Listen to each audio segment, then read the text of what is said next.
All right. Today is debate morning. So we're going to debate. I think that the Sophia's LFM model, which is the Lucifer frequency model, I think it's a dualistic model from the way it's explained, but I could be wrong. And that's why we're having the debate, to really just put it out on the line. Just to be clear, as some of you guys know, Sophia, we used to do the show together, but things change.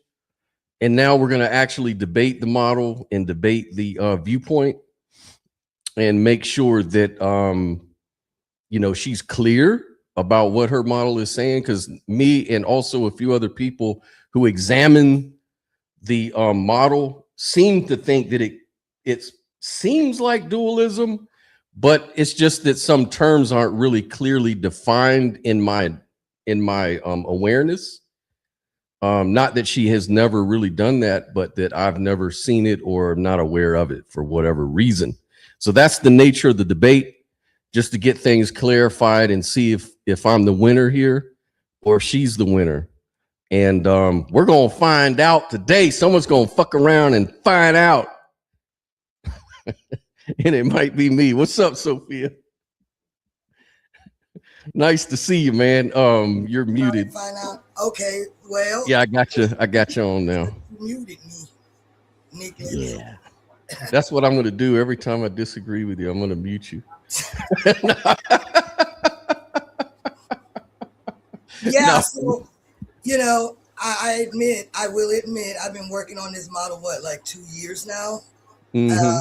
And, I've refined it, I've changed it, I've rearranged it, I've flipped it upside down, I've tested it, I've done so much shit with it, right? Mm-hmm. And it could probably come off confusing because it's not that I don't understand my own ontology, it's just trying to put it into the right terminology, according to, modern philosophy and stuff like that. So I figured that I finally refined my model, I believe, to its final stage, the final boss. Okay, awesome. Then that could mean that, I've really been off all along. And because, the way I took it was a lot of the terms, I just took them like in a sort of mystical way because, you're a mystic. And so I thought, like, when you talk about frequency, physical reality, those things were sort of like metaphors for consciousness activities within itself, like idealism, kind of similar to Bernardo Kastrup. But then we find out that, no, I think I was wrong on that. So I'm just trying to figure that out. I still would call it a philosophical, intuitive model. I'm not claiming any kind of mathematical truths, and you're going to see why. So I guess let's just get it popping, and I'll read my essay. Okay. My opening statement. So, what are you doing? I'm sorry. Is that you? Or is that my cat? No, that's what do you hear? Oh, you hear your cat crying? Not my cat. No, some other shit going on over there. Hold on. That is you, Selena. Over there, hi. Girl, what are you doing? My bad. Let me get focused. So I'll just start off with reading my essay, and that's going to define the terms of my ontology. So that way there shouldn't be any confusion. If there still is, we can go from there and see and examine whether or not my model is monism or whether it's something else. Okay, awesome. Let's go. Let me pull it up. Okay. Shit. It's going to be long. I'm telling y'all right now. And y'all got to put up with my reading skills too. Oh, Lord. All right, here we go. So, if you don't stop, I'm trying to read here. That's already hard for me, all right? Okay, so the Lucifer frequency model, a mechanical monism of primordial consciousness. For centuries, Western thought has been trapped in a persistent category error. Materialism vainly attempts to derive consciousness from what is wrongly, or from what it wrongly defines as dead matter, while Abrahamic religions externalize it into an anthropomorphic deity. An analytic idealism anthropomorphizes the cosmos by reducing reality to a giant human psychological mind at large or dream. Each framework establishes a false duality posing as unity. The Lucifer frequency model resolves this category error by bypassing human psychology entirely. LFM proposes a strict mechanical substance monism where primordial consciousness and physical reality are not separate substances, but different states of the same underlying primordial condition. Operating via the foundational mechanical map, which is my little formula, C equals observation squared equals M. This model demonstrates how infinite potential energy converts into kinetic, measurable physical reality through the precise geometric and thermodynamic mechanics of spin and time. So that's something new I added. So not to shock anybody, but that's something new I added. Number one, beyond the dualistic trap, consciousness as substance. And I'm going to replace that with substrate because I already know I'm going to get shit for that. So substrate, all right? Standard philosophical models inevitably fail because they view consciousness through a psychological lens, assigning it human attributes like thoughts, judgments, and emotions. So LFM strips away this dogma. In this ontology, primordial consciousness, which is C, is not a mind that thinks or dreams.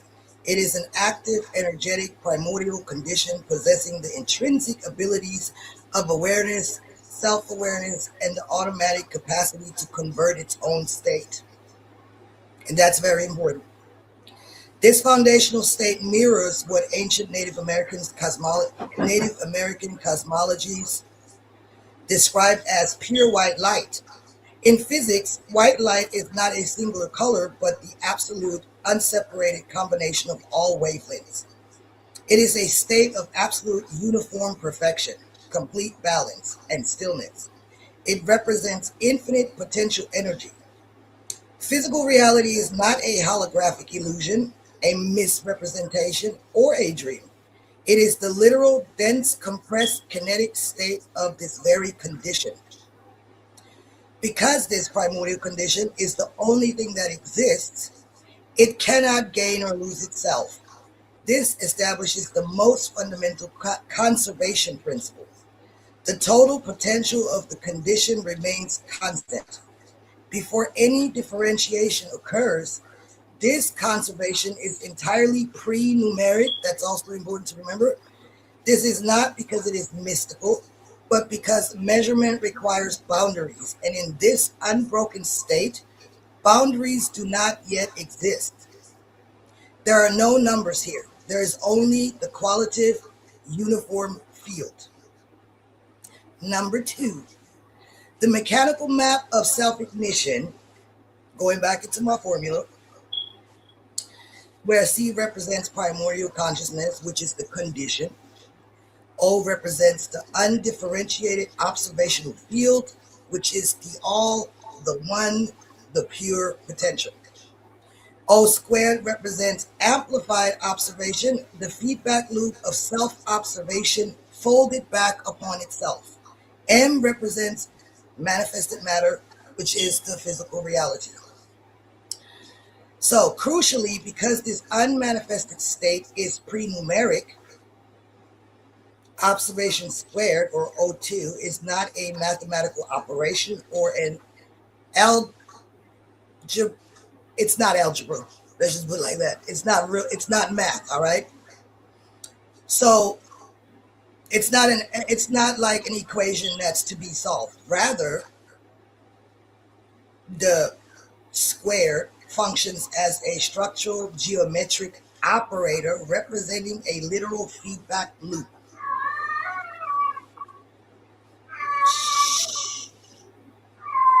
Okay, Ozzy. Consciousness must be primary because of its intrinsic capacity for awareness. You cannot have mechanical action, differentiation, or transformation without a baseline field that is fundamentally awake to its own existence because it is primary. This primordial condition possesses three inseparable foundational attributes: awareness, action, and self-conservation. Lacking any external force to act upon it, the condition can only change its state by acting upon itself. This self-directed action operates dynamically through the two pillars of pure awareness. So this is very important, and I created this because, you could technically say, well, awareness is also a psychological attribute. You know what I mean? So I'm going to define how I use awareness in my model through the two pillars. Pillar one, the condition, which is the infant state. This is the living, responsive, unmanifested field.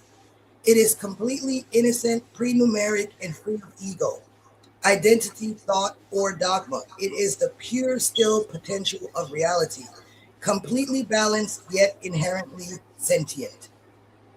Pillar two, which is the mechanism, the automatic feedback loop. This is the automatic natural capacity for action. The primordial condition does not choose to look at itself through a psychological act of will. By its very nature, the field. Wait a minute. Let me back that shit up. I don't know how the hell I just read that. Okay, the mechanism, the automatic feedback loop. This is the automatic natural capacity for action. The primordial condition does not choose to look at itself through a psychological act of will. By its very nature, the field naturally loops back upon itself. The mechanism is the kinetic expression of the condition's intrinsic awareness. So it's not something that it says, "Oh, I want to do this," right? Mm-hmm. Because there is nothing outside of the field to absorb, distract, or scatter its awareness, this act of self-observation functions as an instantaneous, amplified observation, which is O squared. Like an audio screech when a microphone feeds into a speaker, this looping amplification introduces the earliest internal contrast, tensionality, and concentrated pressure within the unbroken field. This localized pressure triggers a symmetry break. This is the moment of self-ignition, where potential energy automatically converts its state into kinetic energy. The model derives its name, the Lucifer frequency model. Y'all already know this. I don't want to go through that. Y'all know why I called it that, or should I say it again? No, go ahead. Say it. Repeat it, just so our audience knows. Yeah, because we got new folks and shit. Okay. I just be feeling like I'm repeating my ass off. No, it's good. It's all good. The model derives its name, the Lucifer frequency model, from the literal scientific etymology of the word phosphorus, meaning light bearer or self-igniting, derived from the Latin Lucifer. This is not a religious reference, but a mechanical description of the universe's primary operation of self-conversion. Number three, spin. This is what I added. Mm-hmm. Time and the phase transition into matter.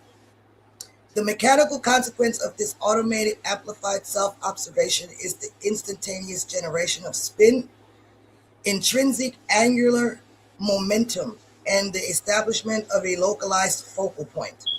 Now, I know you've heard me refer to time as a focal point of consciousness anyway. As a Because point. because the feedback loop of amplified observation intensifies pressure at a specific point of focus, it generates torque, creating a localized vortex or a perturbation within the field. This angular motion imposes a frequency and a boundary where none previously existed. Perturbation is like saying a disturbance, right? Crucially, spin is the birth of the number one. Before this boundary is carved out, the universe is pre-numeric because everything is an undivided whole. The moment the vortex forms, a boundary separates a this from the that. Only after boundaries exist can measurement and numbers enter the universe. Furthermore, this localized focal point created by the spin is what we call time. Time is not an independent background illusion. It is the literal geometric metric of the primordial consciousness condition in motion. Time is the measurement of the cycles generated by the automated spin. Geometry describes how this primordial condition moves, restricts, and cycles itself. So we have high spin, high frequency.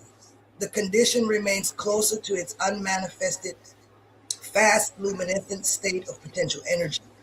Then we have low spin, low frequency. The vortex slows down, contracts, and it compresses, executing a thermodynamic phase transition. That's what I'm going to call that. And in this model, matter is never dead or inert. Matter is simply the final converted state of energy, or consciousness rather, and energy, but which Say that again. Consciousness and energy. Say it again. because consciousness basically converts itself. It acts upon itself, and so matter is basically the last conversion, right? Okay. The final boss. Now let me stop. Maybe because we may evolve to be a whole different species. You never know. Anyway, wait, where was I, Scott? Okay. It's simply the final converted state of energy, which itself is a converted state of the primary formula. Just as a gas cools into a solid, the living primordial consciousness condition cools and condenses through spin into stable, rigid, and measurable material reality, which is amp. A subatomic particle or a heavy stone is simply a highly localized, rapidly spinning vortex of the underlying consciousness field locked into a specific temporal focal point. Okay, now this is just something I brought up because I wanted to show how the Bible, what the Bible actually talks about and how it's been distorted into like bullshit. But anyway, reinterpreting the Zeroth law and spiritual alignment. By removing human dogma, spiritual alignment is redefined as a purely technical term. It is the literal alignment with the mechanics of reality. This framework perfectly elucidates ancient texts that were later distorted by Western editors. For example, Matthew 18:2 states, "Where two or three are gathered together in my name, there am I in the midst of them." Stripped of theological anthropomorphism, this is a direct description of Ralph Fowler's formulation of the zeroth law of thermodynamics, which states that if two bodies, A and B, are in thermal equilibrium with a third body, C, they are in equilibrium with each other. In LFM, when two localized nodes, consciously align their frequency with the foundational primordial condition, they match its baseline vibrational state because geometry governs wave interactions. This synchronization creates a resonant cavity. The mist is the exact geometric coordinate where their wave frequencies intersect perfectly. That's really just talking about balance, right? That's the whole thing about balance in spirituality. Uh, this interaction forces potential energy to collapse into a highly dense, localized, and physical measurable kinetic state. As Fowler asserted, every physical quantity must be measurable in some numeric terms. Alignment changes the literal energetic temperature and state of the physical environment. So now we're getting to the conclusion, and I'm almost done. The Lucifer frequency model provides a rigorous paradigm that ends the perpetual war between realism and idealism. The realist is correct. The physical world is objective, rigid, real, and governed completely by the laws of physics. The idealist is correct. The fundamental fabric of reality is consciousness. LFM bridges this gap by demonstrating that physics does not study an external realm of dead matter, but rather the literal flow, density, boundaries, and conversion vectors of a self-igniting, living primordial consciousness. Matter is an active, converted state of energy brought into being through the conditions. I wouldn't say brought into being, but we're just going to roll with it. Through the conditions dual nature as a living infant condition and an automated natural mechanism. Conservation laws arise not as external rules but as inherent properties of the condition itself. The condition cannot lose or gain itself. By understanding reality through the mechanics of the formula C equals O squared equals M, humanity can move past religious control and philosophical dogma, entering a state of technical, harmonized alignment with the true geometry of existence. Okay. Cool. So, all right. So I'm going to go into my opening. All right.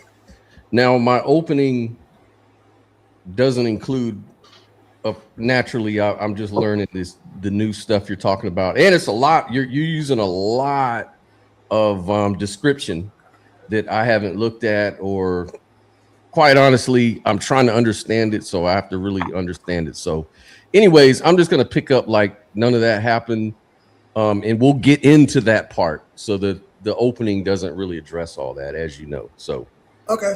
Anyways, I'm going to go ahead and go through it. So the core issue, let's be very direct about what LFM is doing, I guess. So it seems to me like, from what I'm hearing, unless this is all metaphor, it seems to take scientific terms like frequency, energy, mass, observation, interaction, and it's combining them with metaphysical claims, like about consciousness shaping reality, or perception collapsing existence, or reality being non-objective, or now I think you're saying it is objective. Reality is objective and external, I think. I'm not sure. But You asking me that right now? yeah, let me ask you, are you saying it's objective? That Yeah. reality is real and objective? Yeah, and I did explain that my formula is not an actual mathematical formula. Gotcha. Yeah, I heard that. Because you got to understand, when primordial consciousness is in its infant state, it's just a field. It is a whole unbroken field. Think of the yin and yang. Right. And within itself, it has these potentialities. It has these intrinsic abilities. And the main abilities that it has is self-reflection, or being aware of itself, which is awareness. This is how I define awareness with my two pillars. Action, which is kinetic energy, which is triggered by the spin. Okay. So it All right. has all these intrinsic abilities within Yeah, it. in relations within it. Okay. So I guess what we're trying to do is figure out what clearly defines whether LFM is doing physics, is it doing philosophy, or poetic metaphysics. So, and in a serious ontology, that's not really a minor issue, right? Like, that could be a fatal ambiguity, like, because physics studies the boundaries of the physical world and the descriptions. So it makes a sharp distinction there between like ontology. Right. But So that so those, yeah. my model does not do that. That's up to physics. My model simply aligns with physics. Okay. So Because we'll get into that. I'm just gonna roll remember, through. before the Mhm. conversion process, numbers are not a thing. Numbers do not come into being until the boundaries are created through the self conversion. So after that, physics does the rest. I don't need to be a physicist. I don't need to understand physics at all. But I understand physics enough that I am aligning my ontology with physics, because I see physics as a direct reflection or expression of consciousness itself. So Right. That gets into a good point. I always That said gets in the into a good past that point. consciousness cannot be anything other than what it already isn't, or already is. And so physics is just the language that describes what it is, or its process, rather. So I guess what my central confusion was with the model is LFM appear to oscillate between like three really incompatible claims. And I'm just gonna throw this out there and let you address it, I guess, in our open dialogue here. But the one thing you say is that consciousness is fundamental, and that's kind of like an idealism. Yes. But then number two, physical reality is generated by frequency mechanism. So that's what I would call Did I quasi. say that though? Yeah, well, yeah, that's what I want to ask, because I get that from your introduction. That's the video that I have from you on LFM from about 6 months ago. Well, you can't go by that because I've refined it. That's what I'm saying. That's Go what I'm by saying what about you my said today. opening. Right, my opening may not really reflect what's going on. So I'm just kind of reading through, and we'll iron all that out. But that was the confusion, that physical reality is generated or arises by frequency mechanism. And I would have called that a quasi-physical emergence theory. Yeah, but now I'm saying that consciousness acts upon itself. Okay. In other words, it has the intrinsic ability to convert itself. So we're talking about state changes here. So would you say that observation shapes like physical and quantum outcomes, like say like a participatory or interpretive quantum metaphysics? Like the problem, Sticking yeah. to my model, the only thing I'm saying is that awareness, it obviously is aware of itself. So I'm talking about awareness as I defined with my two pillars. The only thing that I'm saying is that this awareness triggers spin. And is spin an appearance or an expression of consciousness, or is spin Spin is what it's doing. separate It's thing? part of its mechanism. It's Okay, a part of its own mechanism. is the physical world objectively out there? Like, is that like, does it have standalone existence? Of like, is consciousness different than the thing that it's causing, which, for example, spin? Consciousness is one substrate. It has the intrinsic ability to act upon itself, which is what I call a conversion. It has the ability to convert itself. We're talking about state changes. In other words, water can be ice or steam. That's what we're talking about. So it's made of the same stuff. Right. And that's why it's monism. Well, that's why it sounds like the same thing as what I'm saying. What, idealism? Well, the problem with idealism is it says that, reality is a projection onto a screen. It is not a real representation of consciousness.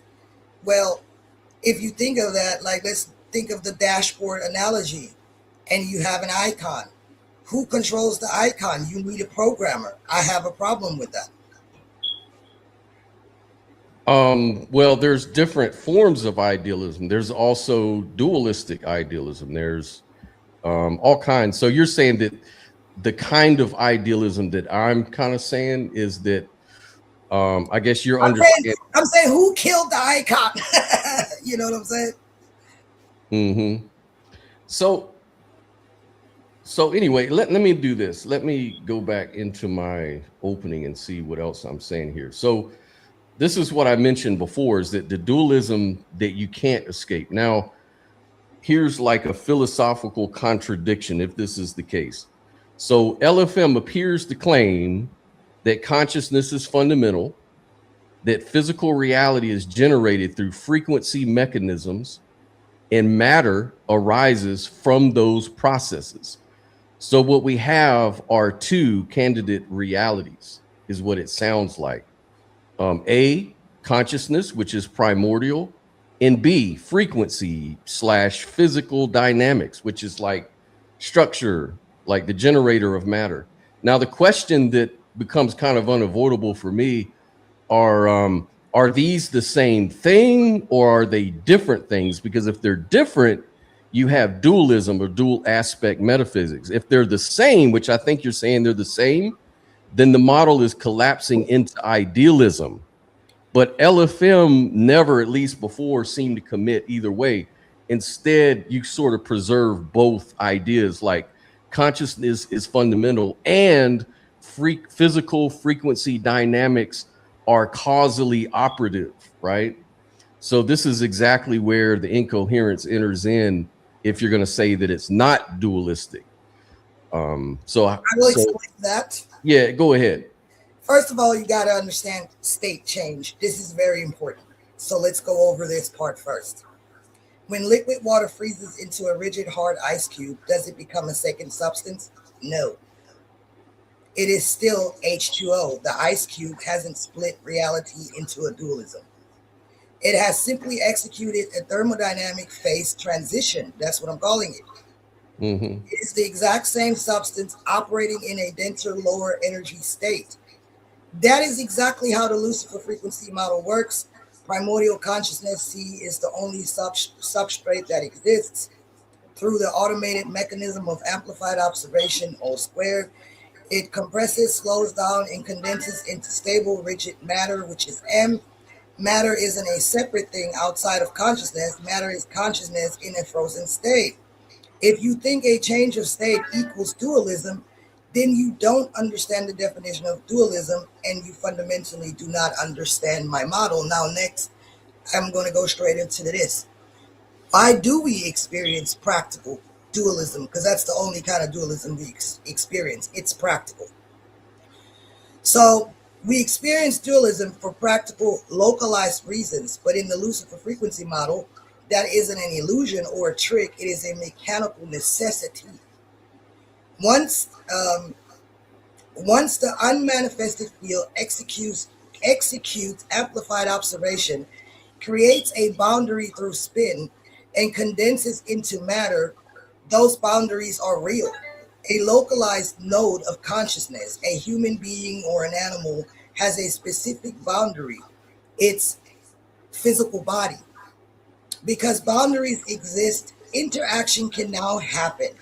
You cannot have a relationship or an experience or a reflection if everything remains an unbroken, uniform white light. The field must create internal contrast to interact with itself. Think of the yin and yang, right? So the circle itself is the unbroken field of primordial consciousness. The swirling line down the middle is the literal torque and spin generated by self-observation. The black and white halves are the contrast, the light, high frequency, unmanifested potential, and the dark, low frequency, condensed physical matter, the womb of creation, if you want to call it that, right? So the little dot of the opposite color inside each half represents the exact thing you have been arguing, that the potential for physicalist is baked right into consciousness. So this is what I'm saying. It's state change. It already contains the potential within itself, and it has to create a contrast to be able to interact with itself and experience itself.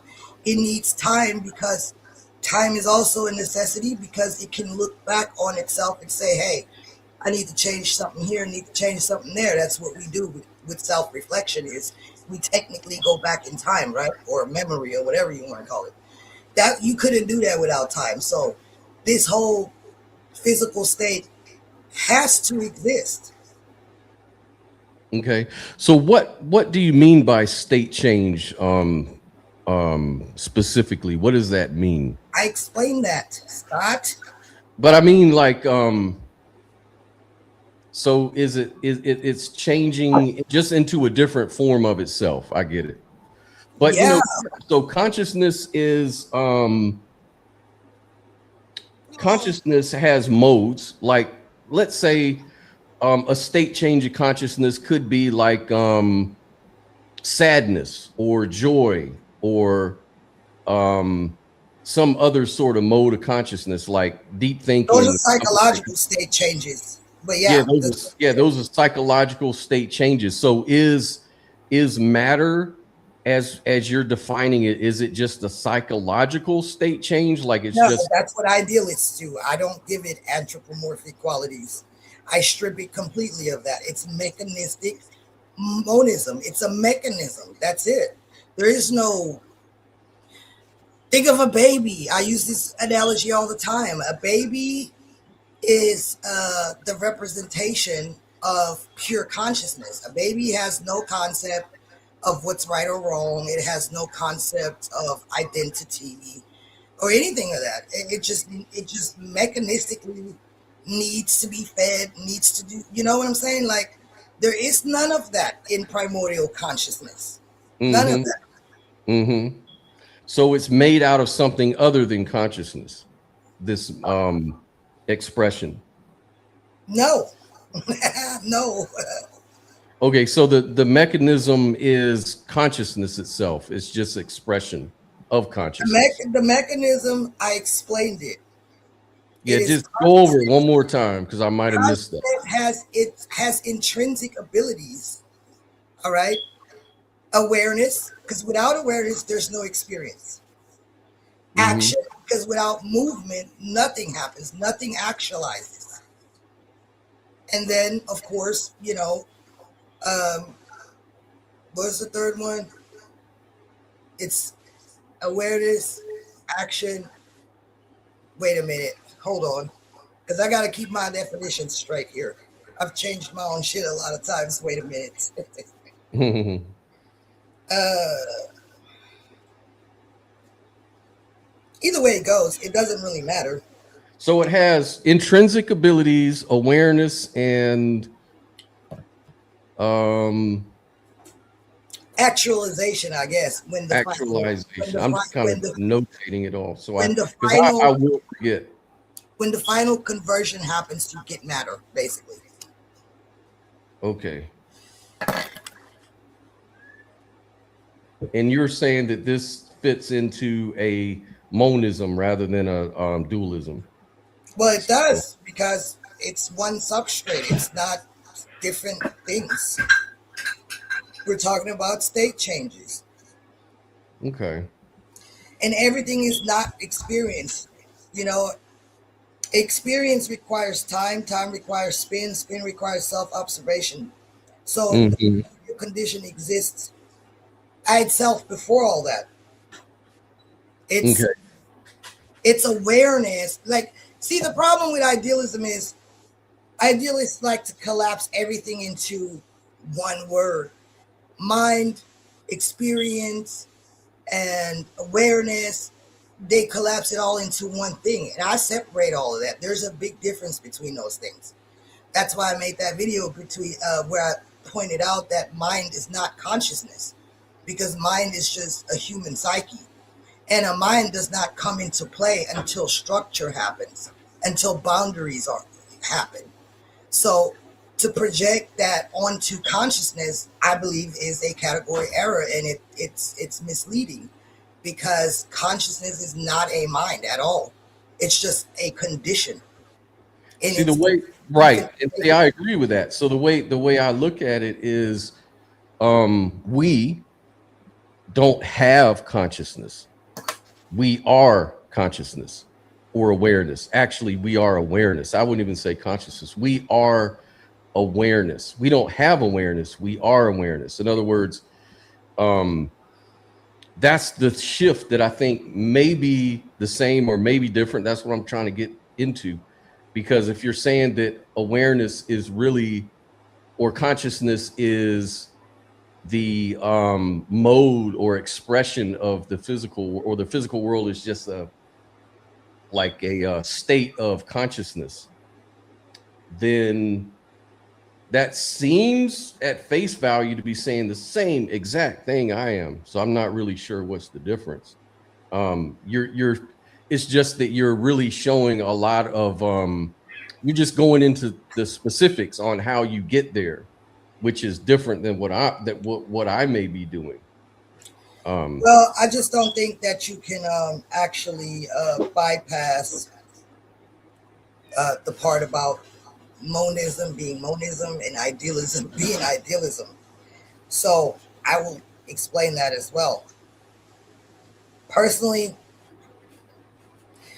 I see idealism as a fearful philosophy that tries to run away from the heavy, rigid, demanding reality of physical laws by calling them an illusion or a misrepresentation. It shrinks the universe down to a safe psychological bubble. Gosh. See, guy's mad at you right now. No, that thing broke yesterday. It just fell the fuck out. I don't know why. Just move it to the side.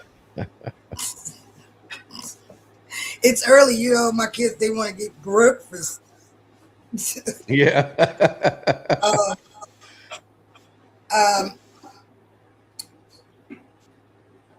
I just think that idealists confuse non-duality with it's kind of like nihilism, right? When you say, oh, it's just all mental, it's just all mind, it's a misrepresentation.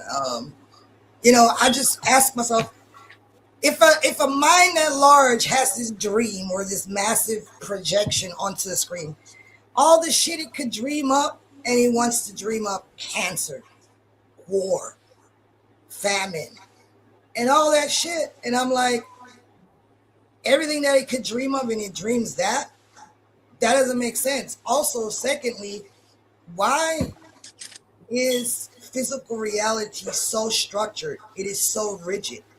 You know, you cannot defeat the laws of nature, laws of physics, right?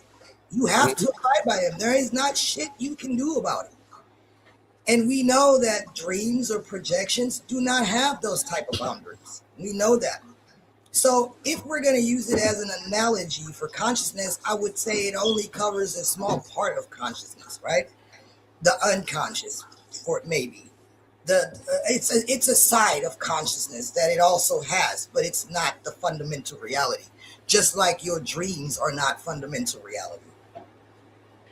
Well, the few things you said, a lot of things, but one of the things that stuck out first is, why would it dream up cancer or things like that? Like, I don't know. I'm not saying that I don't believe in a God, so I don't believe that this primordial consciousness is necessarily an intentional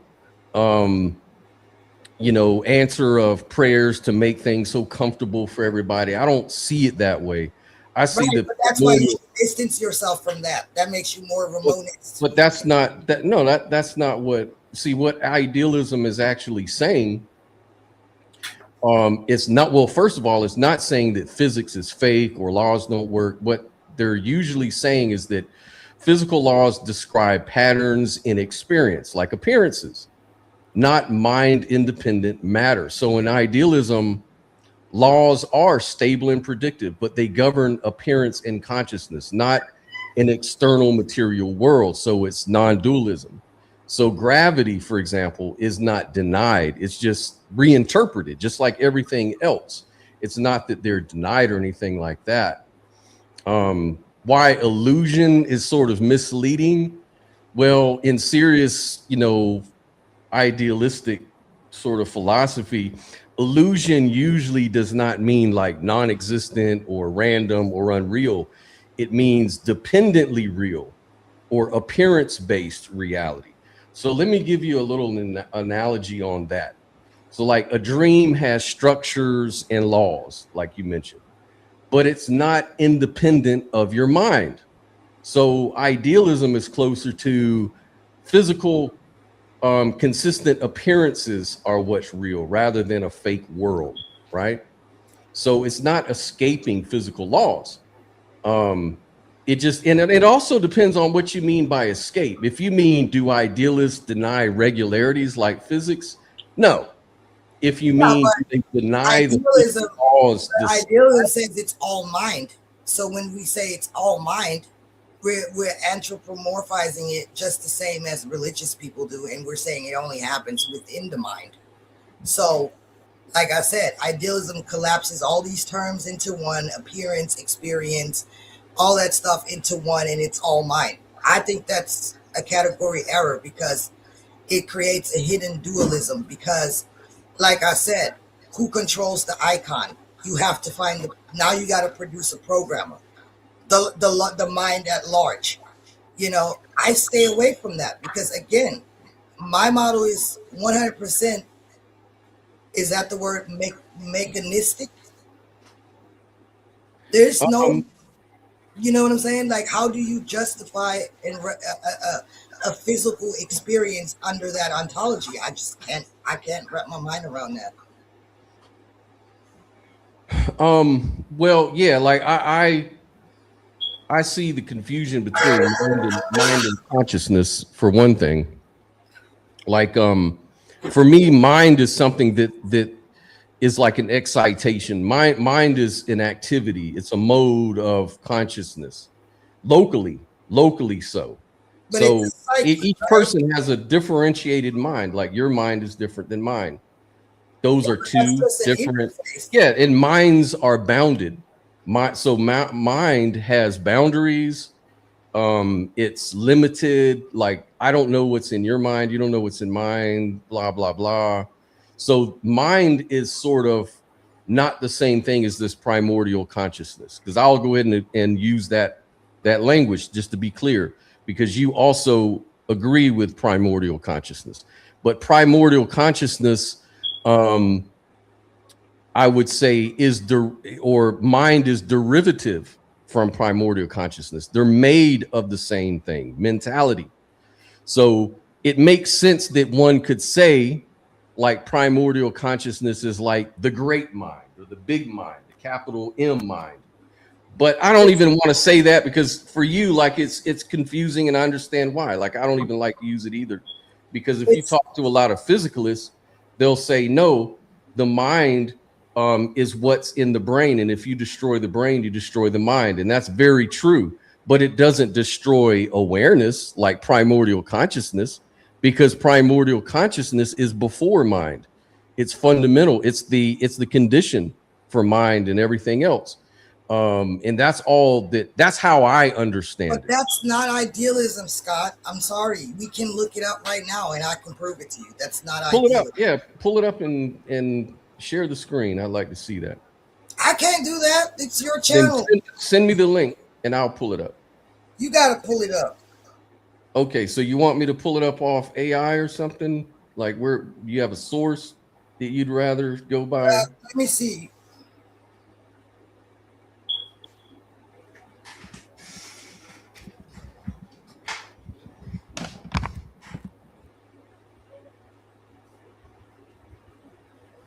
Because see, I just see that it as a semantic thing. Well, That's the well, it's very important though. It's not semantics. So by So if one rejects the concept of greater mind and says that actually it's primordial consciousness that's fundamental, you're saying that is not idealism. to be clear. No, because I define primordial consciousness completely different from an idealist. Right. Well, that's what I'm saying. Like if I was to say that consciousness is fundamental, or reality is fundamentally primordial consciousness, that is not idealism. No, like I admitted during my essay that idealism has one part right when it says that consciousness is fundamental, but how it defines consciousness is what I have a damn problem with, because it defines, like I said, consciousness as experience, as mind. It takes all those terms and collapses it into one. I don't do that. I just make clear distinctions. And those distinctions are important because a mind is a mind. A mind has human attributes. A mind does not come into being until the differentiation happens. Right. And that's where the non-dualism comes in for me. Like whenever you non-dualism isn't eliminating the contrast. Non-dualism is reconciling the contrast, finding the balance between the two, like the yin and yang. And idealism basically gets rid of one category and then calls it wholeness. That's not what true wholeness is. Wholeness is the contrast is there for a reason, and we are to reconcile that contrast. And we do this by aligning ourselves with physics, the laws of physics. It's mechanical. Spiritual alignment is not really anything spiritual. It's the alignment with the mechanism of consciousness, point blank, period. It's entirely mechanistic. Is that right? Mechanistic. Anyway, I wanted to read this real quick. There's a distinction between I just want to get this right, because this is really, really the crux of the whole argument. So are distinctions of mind and consciousness, is that the case? Are those two things? What do you mean with distinctions of mind and consciousness? That sounds weird. What is that? Yeah, like when you could, I'm just picking up on the word you said. You said that they're not different, they're just distinct. So I'm trying to ask you, when you say that they are distinct, mind and consciousness, are you saying that they're different things altogether, or are you saying they're just this? If you're calm right now, but you can also be angry and have a psychological state change, does that mean you're one being or two people? One. All right, there you answer your own question. Okay. So you're saying they're pretty much the same thing. Mind and consciousness are the same. Ontologically, you're Scott. Mm-hmm. You can have a psychological state change and fly off the handle, and you can also be humble and loving, right? Yeah. Those are just attributes of yourself, your own psyche, right? Mm-hmm. Your own individual subjective experience that we call Scott, that's the ontology of you. Mm-hmm. That's all I'm saying. That's all I'm saying too. Okay, well then you're not an idealist. Okay, So let me read this real quick because we got off track for a second here. The experiencer versus the experience, the psychological split. Monism requires that reality consists of only one indivisible substance. Idealism, however, defines its foundation through the lens of human psychology, using terms like mind, thoughts, or perception, or projection, or the screen analogy, the fucking dashboard analogy, and all that kind of stuff. So by definition, reality as a mental experience or a cosmic dream, idealism instantly creates a dualistic trap. You cannot have an experience without an experiencer. You see where the separation is?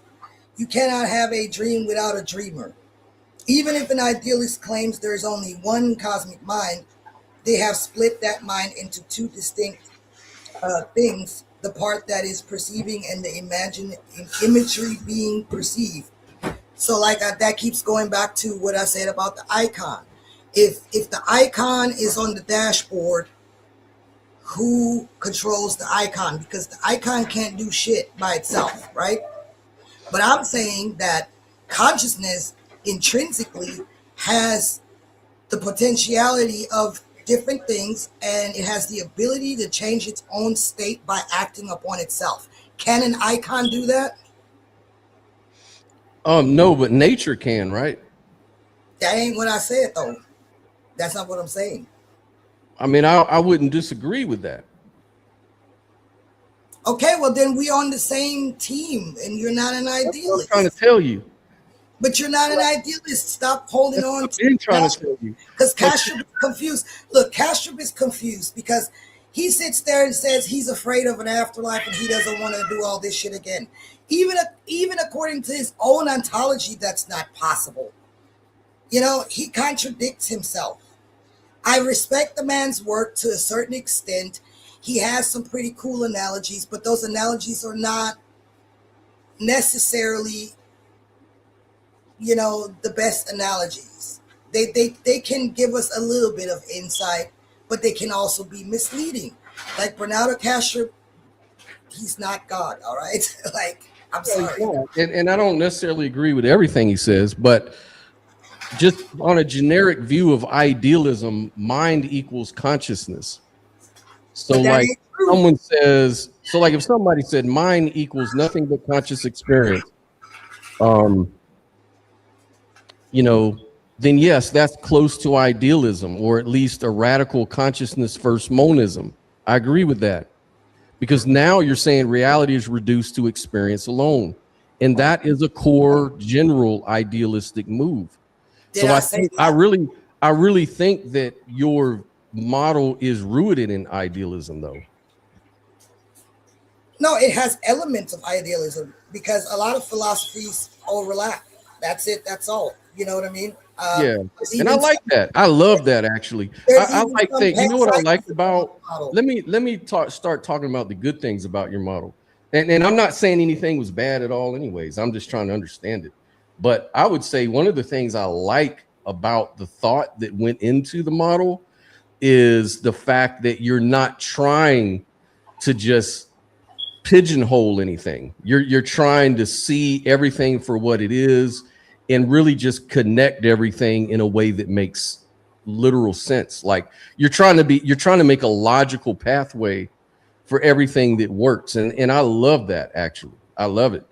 Um I'm just I'm just wondering, and but then it's sort of described as a kind of monism, and I just am not sure, but based on what you're telling me now, I think it kind of is, because even if you say it's kind of like with panpsychism, like panpsychism is not the same thing as what you're saying at all, But but it there is is some but there panpsychism. is, right, I was about to say that there is some sort of overlap, like because it'll say that, well, consciousness is fundamental, and then on the other side of that same coin is the physical reality somehow.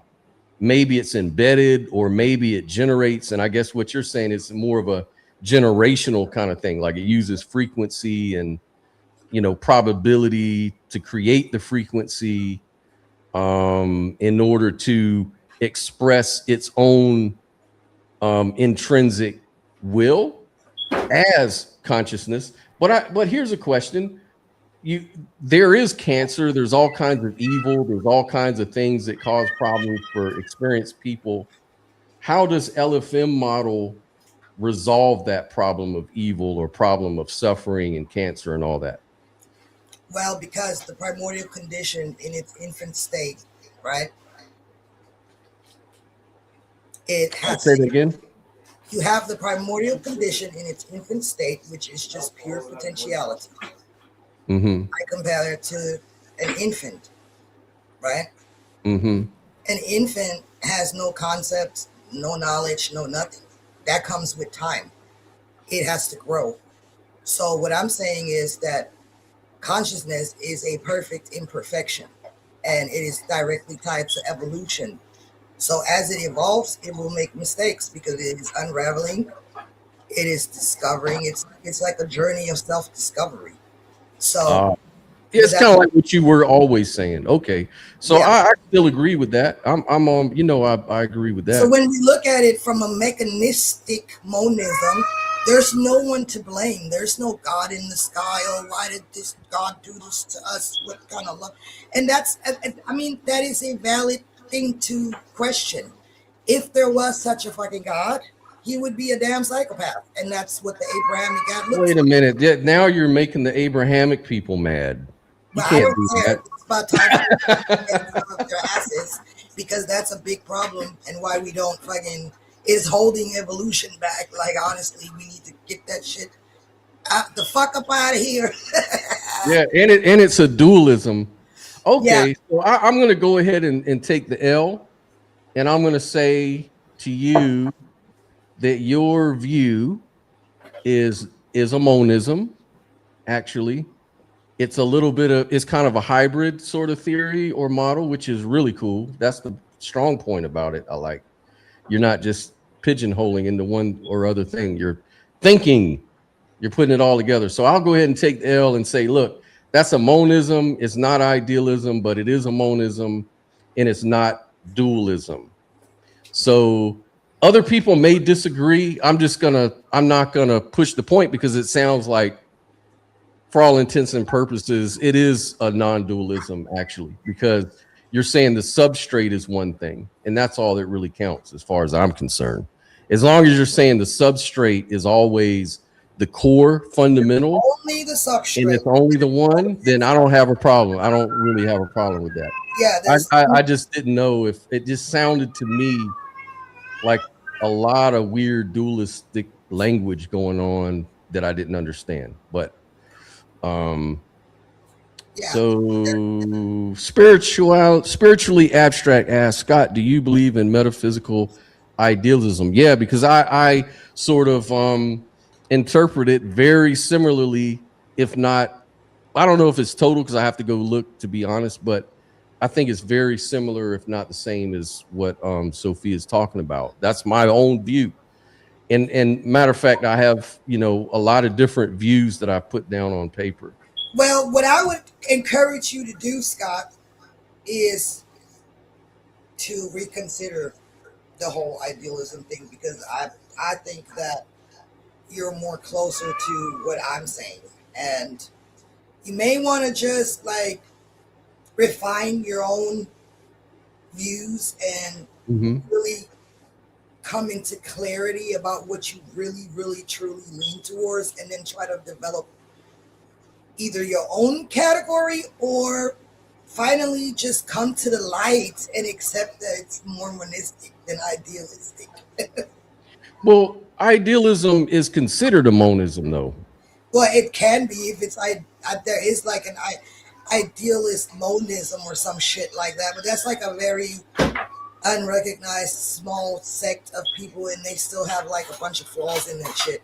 Like, there are these panpsychists that say everything is conscious, but they start with the small particles and then somehow sprinkle consciousness on top of it. So they haven't even like figured out their own panpsychism yet.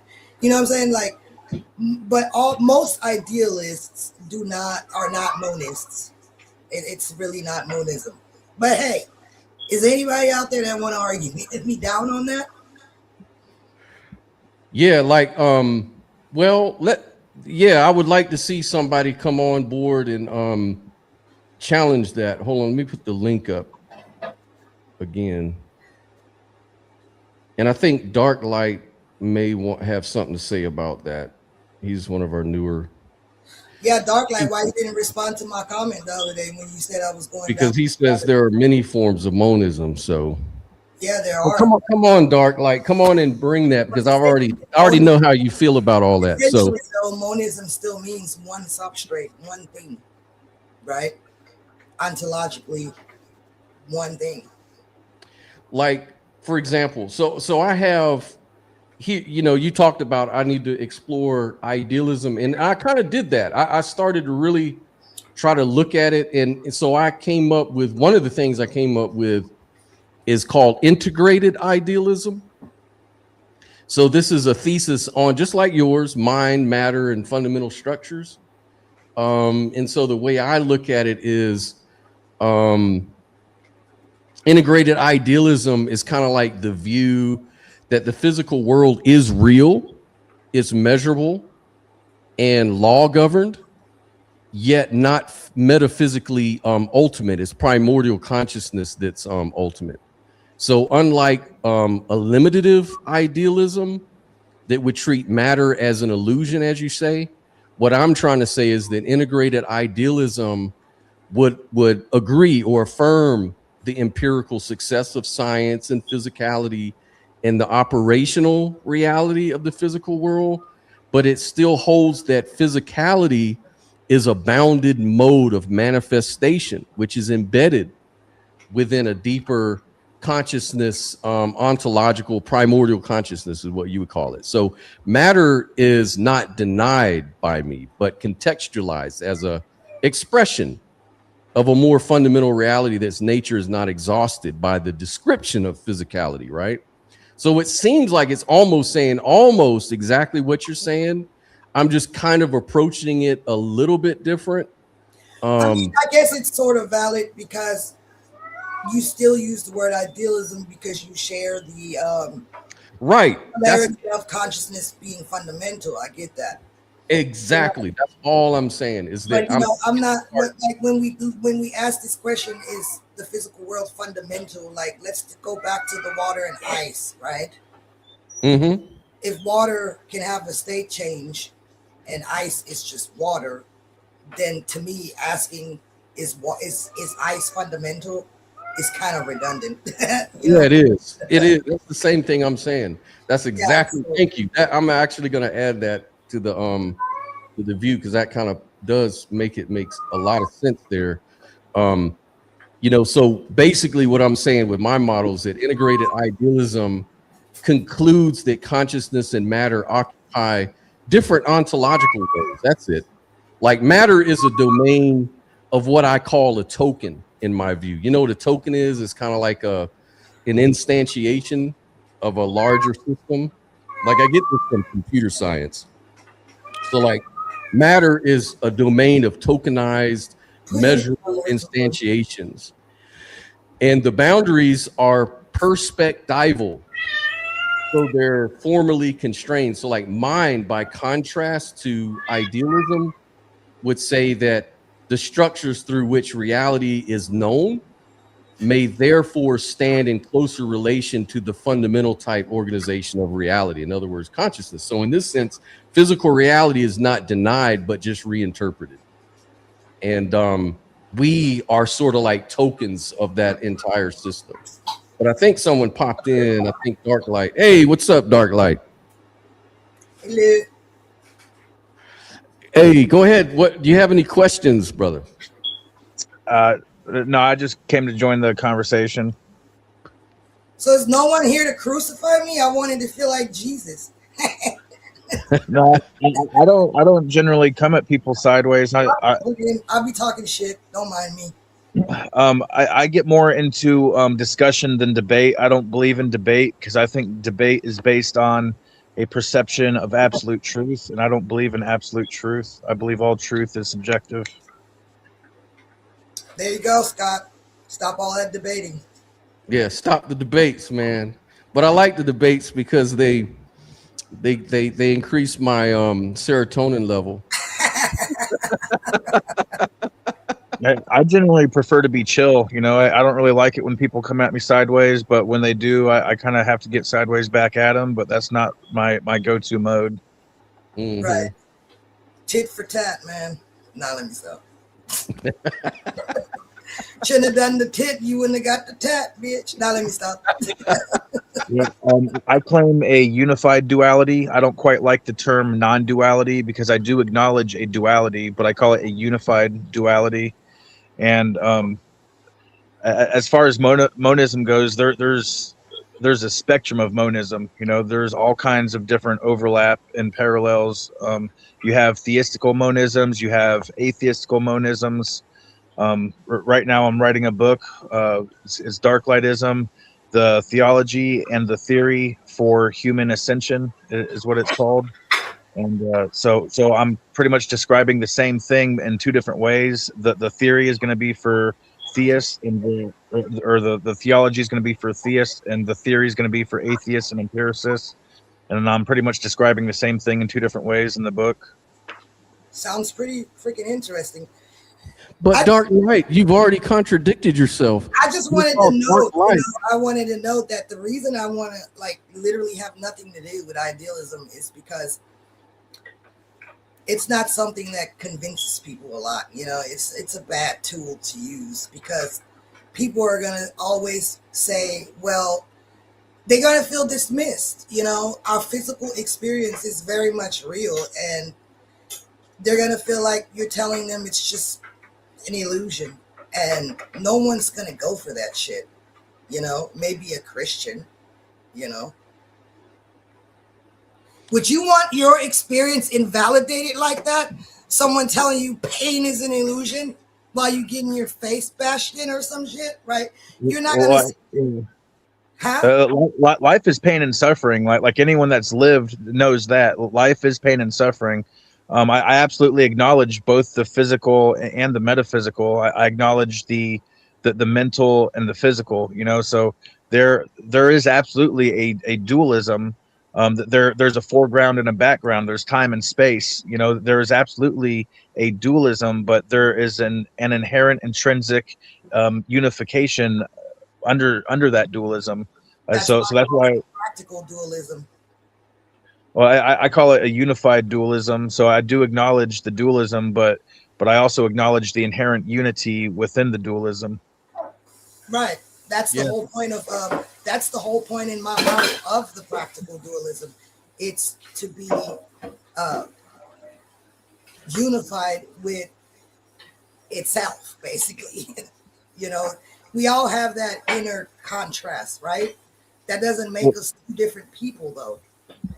There's different ways to take dualism. You have a separated dualism, like what the Abrahamic religions go with. That they acknowledge dualism, but they endorse a separate dualism where it's us versus them, good versus evil, light versus dark. It's all dualism to the extreme, and they acknowledge the separation of everything. That not only acknowledge it, but they like fully dive into the separation of the dualism. Whereas that's actually that's actually the one thing I say that the theology of Abraham is broken, and what makes it broken is they incessantly attempt to divide that which is united, which is existence, the creation. Yeah, but I don't really deal with words like creation either, though. For me, it's just all a state change. Well, yeah, I acknowledge that. I just use it as a colloquialism. I don't believe in a creation as people say it. So nothing is created or destroyed by the laws of conservation. Right. So I believe in an eternal universe. It always was. There was. There's another interesting dualism, which all comes back to number 5 in my Dark Light Decalogue, which is paradox. There is paradox homogeneously saturating all of existence. You have everything within nothing. Okay, you can say, check it out. So you have this bottle right here, and this bottle is empty, right? And just at looking at it, you'll say, yeah, it's mostly empty. But then you'll have science that says, well, it's full of air. Okay, but even at the point where you pump the air out, is it empty now? Well, it doesn't have any atoms in it. You know, if you totally pump all the air out of it, but at that point, it's still not empty. At that point, you still have your quantum fluctuations. So there is one of the inherent paradoxes, which is everything is nothing, nothing is everything. So all the nothingness that you perceive is full of something. And that's just one of the inherent paradoxes that I acknowledge. Yeah, even nothing is something. I agree. I've actually talked about that before with Scott, remember? Mm-hmm. Yeah. I agree. And we talked about mereological nihilism, which would say that, kind of saying the same thing, like all those composite objects don't truly exist as we describe them all the time, just as one way. Because you can look at like a chair and a computer, sitting on like a computer sitting on a table with a chair, and you'd say, well, there's 3 things there.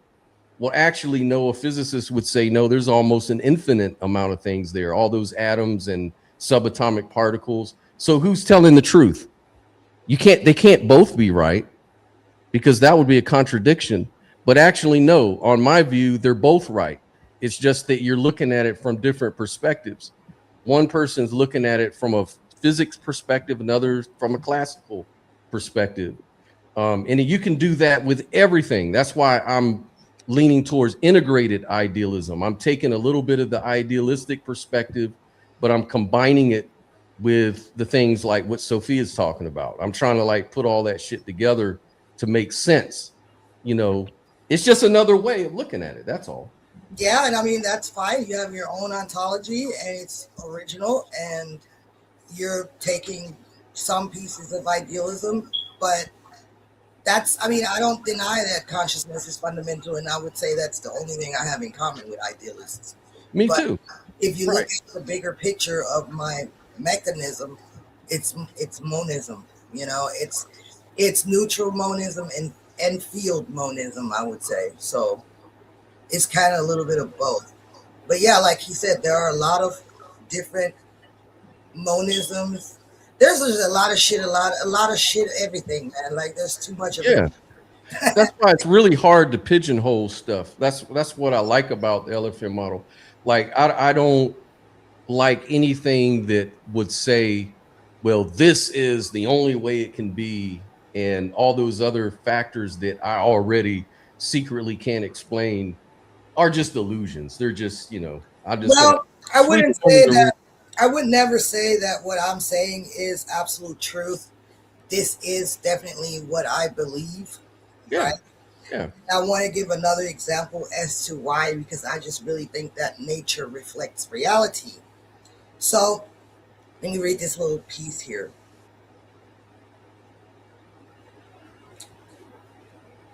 Y'all gotta help me with this word.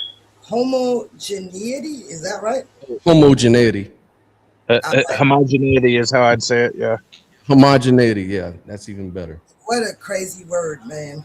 Anyway, like begets like, water turns to ice, but it's still water. A self-sufficient organism reproduces from within itself because the potential is already inside it. Nature never violates this rule.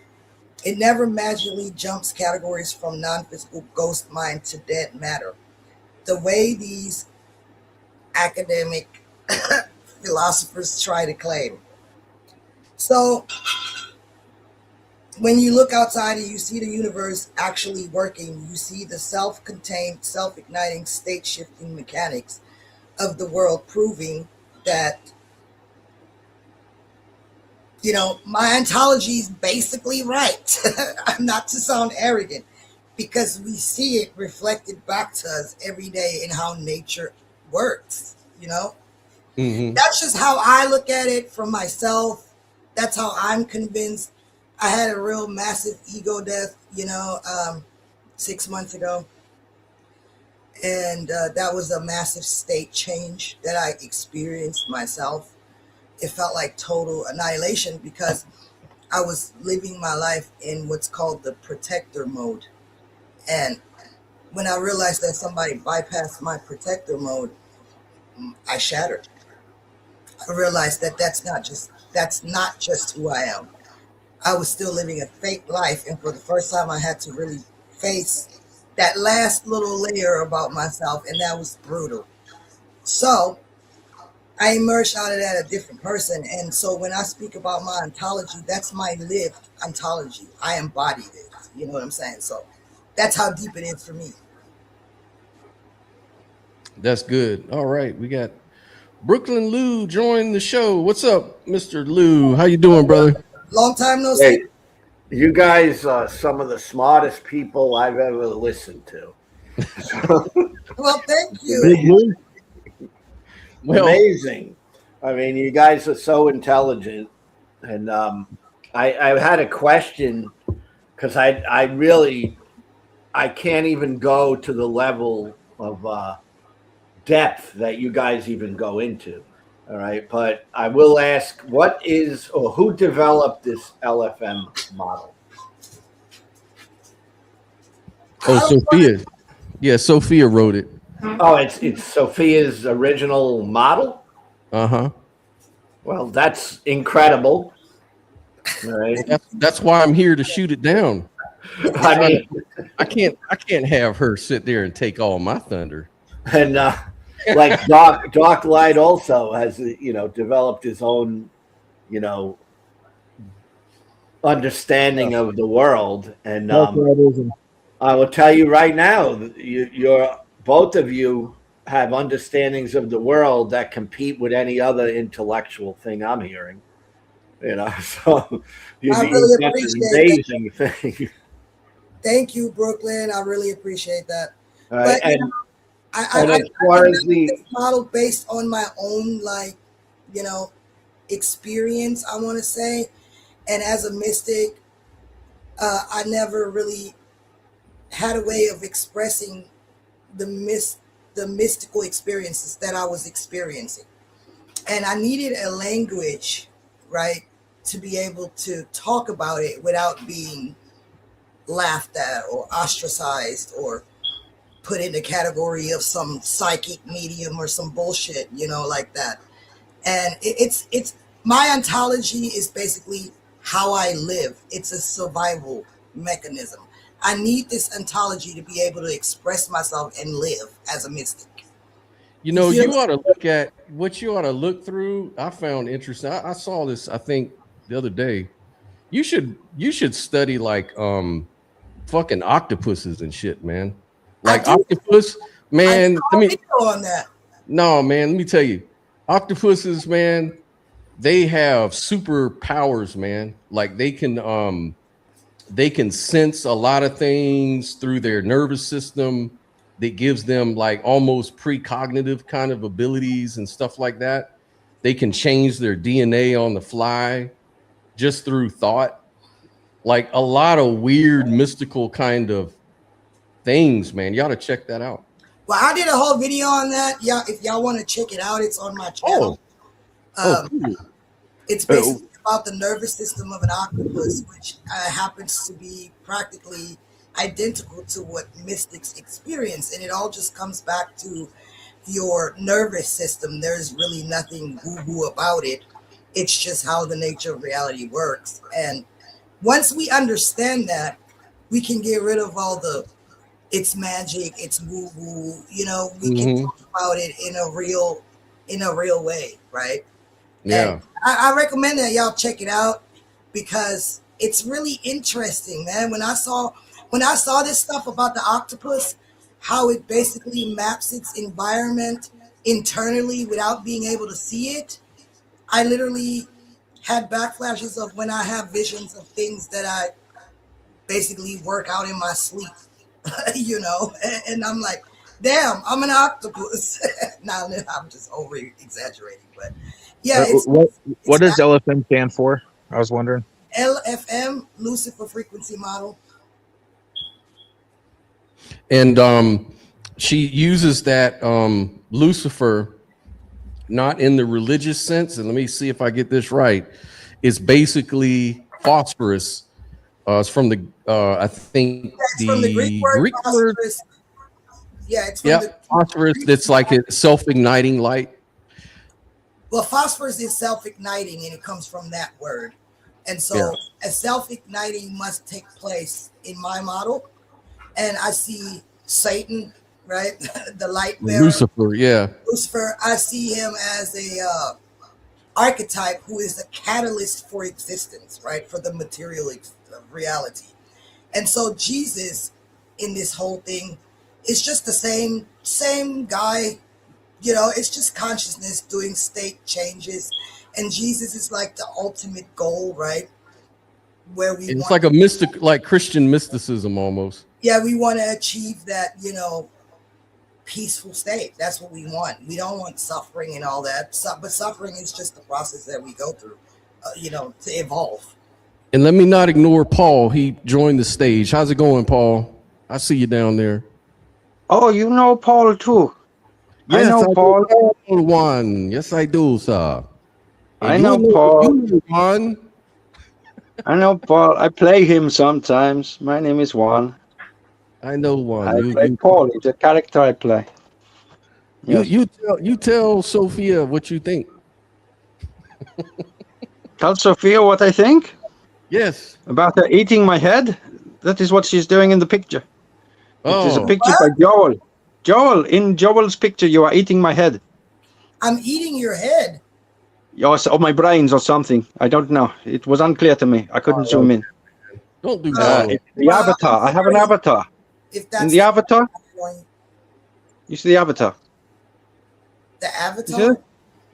Yeah, What? because Paul he no have avatar. He no call in with avatar. So you see E here when camera no on. When camera go on, you see like this. When camera go off, you see avatar. Yes. Correct? Ooh. No? This is avatar. See, Use this is avatar. shit I be talking about, man. So we're all avatars or what? Well, we are, yes, and we all have avatars too when our cameras are off. That unless we have, if we don't, we have an E. Paul, he had an E, yes, What's an E? an E. When your camera is off and you have no avatar, you have an E. It just says E, like the avatar box is empty. Okay. That's how that works. So I had an E before I set an avatar today. I set one. You see? And you're saying Sophia made fun of that avatar or something, or ate it? No. Well, we all had a good laugh. Joel made the avatar. It is great. Oh, wow. Fabulous avatar. Well, I mean, I didn't know well, that's what he was making at the time, but that's what he made. What the hell is he talking about, Sophia? Man, I don't even know. That is a weird consciousness that I have not yet been familiar. It portrays Paul as a lion tamer, and Sophia as the lion eating Paul's brains, or something like that. It was funny for us all, but it is old joke now. Old joke. Oh, I think I remember that. That was from last year. You remember that? Maybe. Sophia made a picture of eating Paul's brain or something. Who the hell is So I should introduce myself. I know Paul, and one's name is Juan. I know Paul. Who is Paul? I'm Paul Marcel. Paul. Yes, Paul myself. Paul Meisel. Paul myself. Lots of ways to say it. Okay, He so likes them all. Paul? Ego man. One's name is Juan. What Happened with Paul? I'm confused. What? Paul is still here. Would you like to hear from Paul? Yeah, give her Paul. Oh, guys, what's up? How you going? All my way. Or would you prefer me to talk more properly? Apparently, I'm underestimating how much the American citizenry enjoy the Englishman speaking properly. It's quite exquisite for them, and I feel I've been depriving you of not speaking properly because I speak regionally. Don't know, mate. You know, I relax it. I talk sort of like Russell Brandish So this mostly. is Paul we're talking to. Yeah, I guess so. If that's who you want to talk to. So You want to talk to me like you're talking to Paul? That's fine. This is Paul. He's just playing a joke on you, Sophia. Man, that's what I'm saying. He trolling the shit out of me. Too early for that shit. I didn't even have enough coffee, Paul. What the hell wrong with you? I hope I don't have dissociative identity disorder, and I am just creating characters for comedic purposes. I hope that is the case. Well, Really you do. did pretty well because you had me fooled. One's name is Juan. So, what is your thought, Paul? Is the LFM model a dualistic model, or would you agree it's a monism? Oh, is that the elephant in the room? The LFM.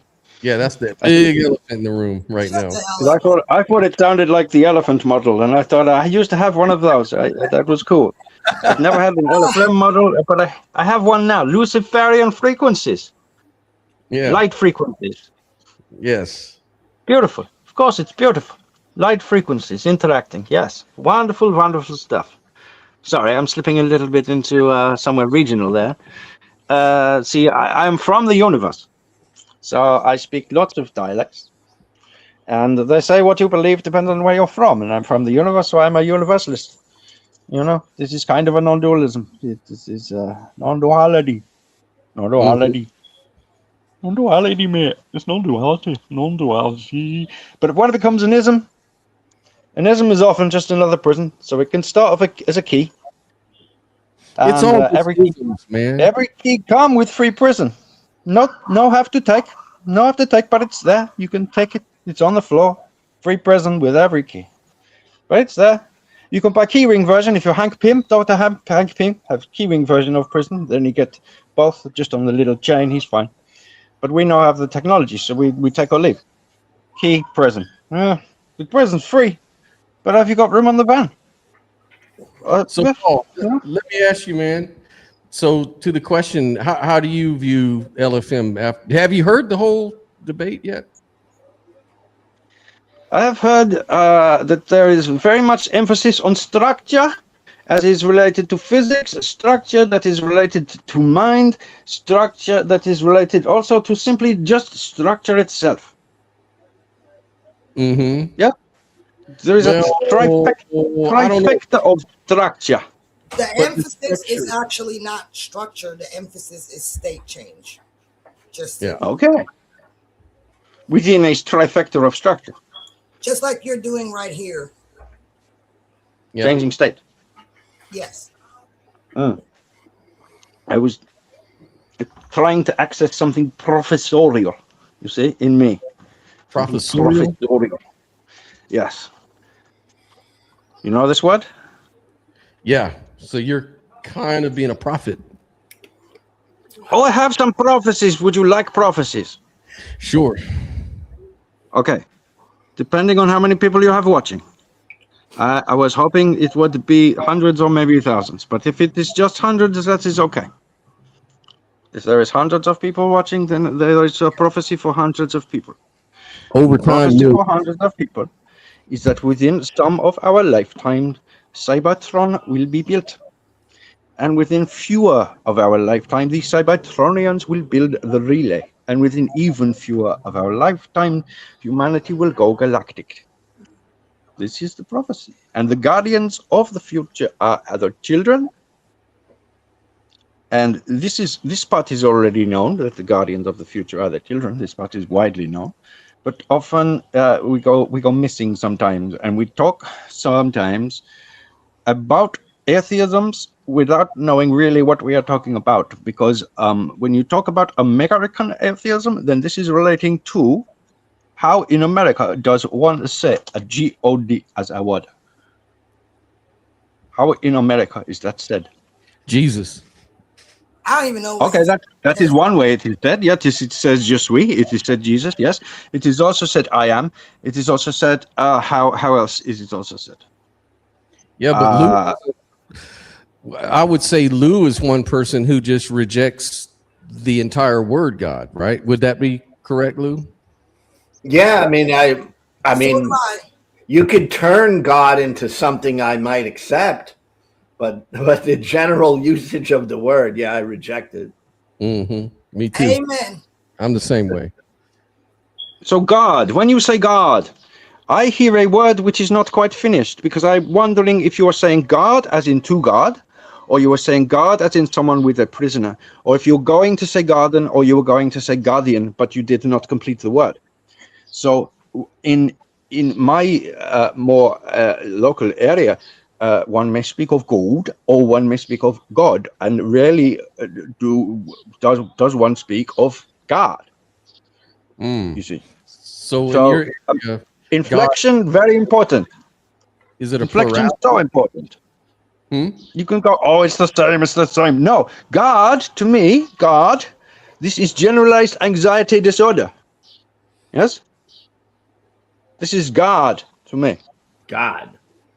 So I do believe in God. God is a disorder called generalized anxiety disorder. I also believe in God, and I believe in God. Okay? I believe in God, but it means something else to me. Like I believe God hates fags, but fags are smoked in my country. They are not bombed. Well, maybe they are bombed as well. if you need to bomb a fag. But if you bomb a fag in England, you are not necessarily engaging in homosexual activity. Because bombing a fag can be just borrowing a smoke. Oh yeah. Now, if you borrow a fag off of somebody who you were later bombing, then you were doing lots of borrowing of fags. Okay, but this is different, and I don't want to get judgmental about the bombing, either of the fags or of the fags. Okay. Also, faggots mean something completely else in a different region of my country. There's a region of my country where faggot means sausage. It is a type of sausage. Are you saying bumming? Yeah. Bumming? Yes, bumming a cigarette. Yeah. Bumming a cigarette is not doing anal. It is just taking a cigarette from someone. Yes, we did that in New York. People would bum a cigarette all the time. Yeah. They go over to someone. I've had this happen many times. Hey, can I bum a light? Can I bum a cigarette from you? Yeah. So people underrate inflection for speaking of God, and God, because I believe in guardians. If someone's trying to say guardians and they didn't quite complete the word, I believe there are guardians. The changing guards of Buckingham Palace, I believe in those. I believe there are security guards. I believe there are lots of different guards. I guess if someone is from Boston, it'll be particularly guard. They've got a even more particular inflection on a garden. The God is just a garden. God is just whatever you make it, right? Well, the same with gold and God. Different words, really, but not same, different, same, different, same. The same with gold and God. Go ahead and close your tab, Mason. Different words, really, but Hey. Yeah, there you go. Hey, how you doing, sir? Good. How are you? Doing good, man. How you doing, sir? I'm good. How are you doing? I'm doing great, man. How's it going today? It's going all right. This has been an interesting discussion. Yeah.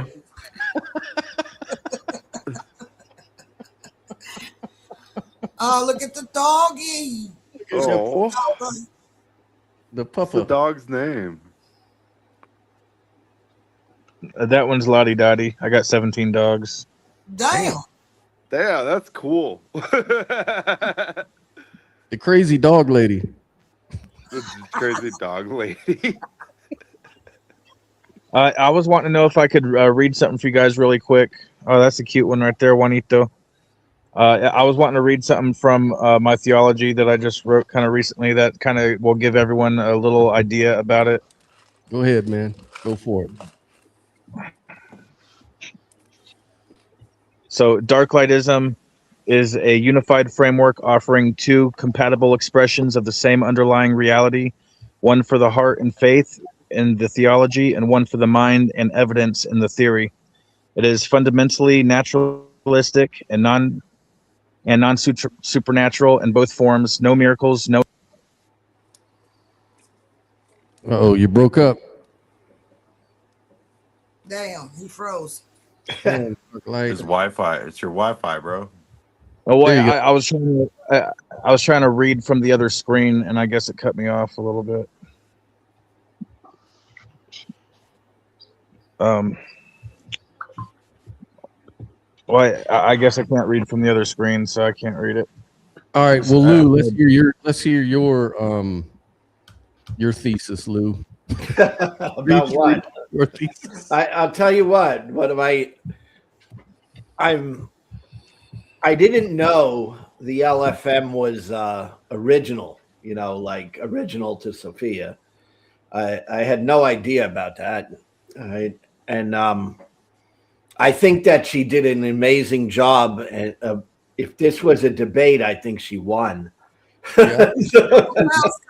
Sorry. Good job. I took the L. I'm just happy to see you two settle your differences. I don't know about all that because you still got me blocked, and I don't know why.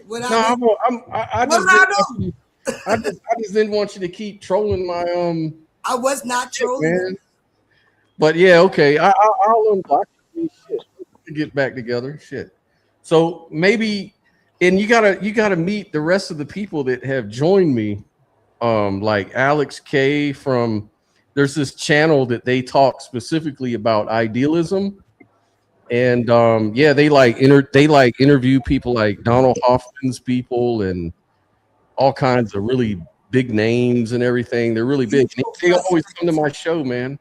And he wanted to come in and actually listen to this debate, but he had to. Yeah, and the other thing, this is really weird, Sophia. So I discovered their channel, and I was like, wow, this is a huge channel, and they talk about a lot of cool stuff. And I tried to contact them, and it took months and months, and finally they responded, and they've been on my show, several of my shows, right? Come to find out, Alex is the guy. He lives right here in my hometown. Oh, wow. He's right there. He's right here. So like next week, we're supposed to go get drinks together and stuff. So it's like, cool. Yeah, so it's like, wow, what a small world, man. I thought you was like somewhere else. And I've been for months trying to get with y'all. And he's like, no, we just never really noticed until recently that you had been, asking. And yeah, we'd be glad to jump. So they've been jumping on the show, debating people with me and talking about it. So yeah. And they were asking about you. And then Mr. Biscuit Speaks. He's another one. He's got like a really huge channel. I think you might have seen him before. I actually follow Mr. Biscuit. What caught my attention is he likes Tool. And I'm obsessed with Tool. And he does covers. And I love it. Like, I love his reaction videos to Tool songs. I'm supposed to go to his house, man, as soon as I can to go smoke a joint together. But I thought he's a Christian. Oh, he is, but he smokes weed and hallucinogens and all that shit. Wait, he ain't on the damn Christian. He's a mystic. He calls himself a Christian mystic. Well, that'll work, I guess. Yeah. I mean, I guess like he interprets Jesus as I call myself a spiritual punk. Yeah. I'm a spiritual punk. And I think the spiritual punk and Christian mystic will get along just fine. Yeah. Mr. Biscuit. Because like oneness, oneness. So what? So what? Well, I know you remember Mason, right? Mason was on the show when me and you still were moderators, like a while. Yeah. So yeah. And is this Mason here? If Juan is Paul Missile, then I'm friends with him on Facebook. Oh, cool. Yeah, that's awesome. So the pan uniting guy, is that right? Pan uniting, Mason. Hello. Can you hear me? I can hear you. I can hear you. Can you hear me? I can hear you. Mason, are you? Is your audio? Can you hear? Yeah, I can hear. Can you hear me? Can you hear Paul? I mean, Juan. No, I can't hear Paul. Oh. It looks like the thing is moving on the thing. Am I audible to anyone or no one? I hear you. I can't hear you. I can hear you. It's hurting my ears, but yeah, I hear you. I can hear you. I don't hear him. That is so weird. Now it works. My sponsor. Selective hearing. He doesn't want to hear you.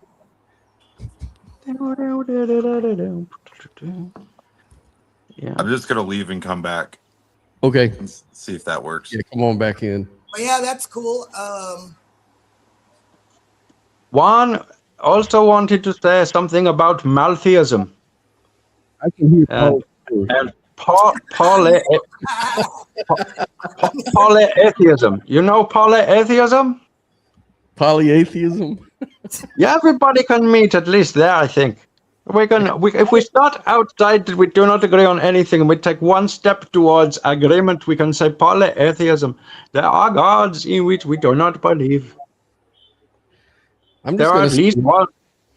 From now on, imaginary. Everybody's true. Everything's right. To be polyatheist, yes? All right, here comes most of us agree. Of course, atheists agree. Of course, atheists agree. Okay, now I can hear you. Most monotheists will agree that there are some gods that are not real. Most people agree, yeah. So we go for polytheism. We say that this is somewhere we can all agree there are imaginary gods, there are emperor gods, and we do not think that all gods are gods. We think that there are heavenly bodies, which may as well be gods. But there is absolutely no evidence for God. Absolutely none. Oh, and that's interesting. So to know this, you must be omniscient. And to be omniscient, you are God. So you have just self-undermined, because you told me you know all things, and then you said nothing can know all things, but you told me you know all things. There's no evidence for God because God is just a crazy, silly concept. That you provided evidence for God when you claimed omniscience. You provided the evidence. You're making the claim, so prove you're God. Who's making what claim? Well, you're talking about all these gods and God, so. I said there are gods. Changing gods of Buckingham Palace. I believe in gods. I'm talking about guards. I also believe in gold and in gold. God. Yeah, well, where's your gold at? Why are y'all letting this dude keep hurting people's brain? Come on now, Paul, drop the act. Let's get real. Let's get real, man. Let's shift gears, man. Hey. I have a question, please. Yep. When I was watching your debate, which was was kind of like, I guess it was more like Sophia explaining her ideas. Mm-hmm. But one thing came to my mind, and that is there's something called conceptualism, right? It actually is a philosophical term. Mm-hmm. Right? Mm-hmm. I seem to align myself with that. All right. Now, I don't know where idealism and Sophia's philosophy stand regarding that. But conceptualism to me seems to be that there is a separation, or at least a implied separation between things that are physical and things that are thoughts or conceptual. And I think I fall in that category, but I don't know if you guys are familiar with that particular philosophy. I mean, I've never really heard of that particular philosophy, but again, the separation is just like, I would say that's an illusion. And I use the mind and body as an analogy. Like, your mind and your body exist at the same time, and they will never exist separately at any time. So even though there is a perceived separation, it's really not, because it all makes up you, right? And then what I do is I just call it a practical dualism or a practical separation, because we need the contrast, right? Without the contrast, we wouldn't know how to talk about it. How to interact. None of this experience would even exist without the contrast. So that's what I'm saying. Yeah, I say the same exact thing. I call it distinctions, conceptual distinctions. But go ahead, Lou. I think what the point is about mind and body, I'm non-dualistic about that. I think they're interlinked. Right. So if they're interlinked, you could say they're one, right? So I mean that's I agree with that. But we're going further, I think, when we go into conceptualism. We're trying to define what these what is mind and what is body. What are we talking about when we say these things? Right? And I don't know. I think most of these little minute distinctions, I can't help it, but I don't think they're that important. It's like, well, some of them are, some of them aren't. A lot of times we are saying a lot of things the same. Sometimes, yeah, that's what I'm saying. But there are some of it's semantic. Yeah, some of it is saying the same thing in a different way. True, yep. But then there are some things that I make emphasis on, because, like I said, when it comes to idealism in particular, and you say it's all mind, that makes it hard to reconcile the fact that there is a physical reality. if you say it's all mental, you know, Right. it's. You see how there's that little bit of friction there? I think maybe, and I'm not an expert on this stuff. I don't think that deeply on this stuff, but this thing called conceptualism might kind of link the two in a way that makes some sort of sense. Sorry, I got sidetracked. I was just saying that with this thing called conceptualism, which is a philosophy, Right. it may kind of put the two together in an organized way. And that's kind of what I'm doing, because I'm not denying parts of an idealism, and I'm also not denying the physical reality. What I'm attempting to do is bridge the gap between the two. Yes, and I like that. Yeah. Because I think that there's something to be said there that's important, you know?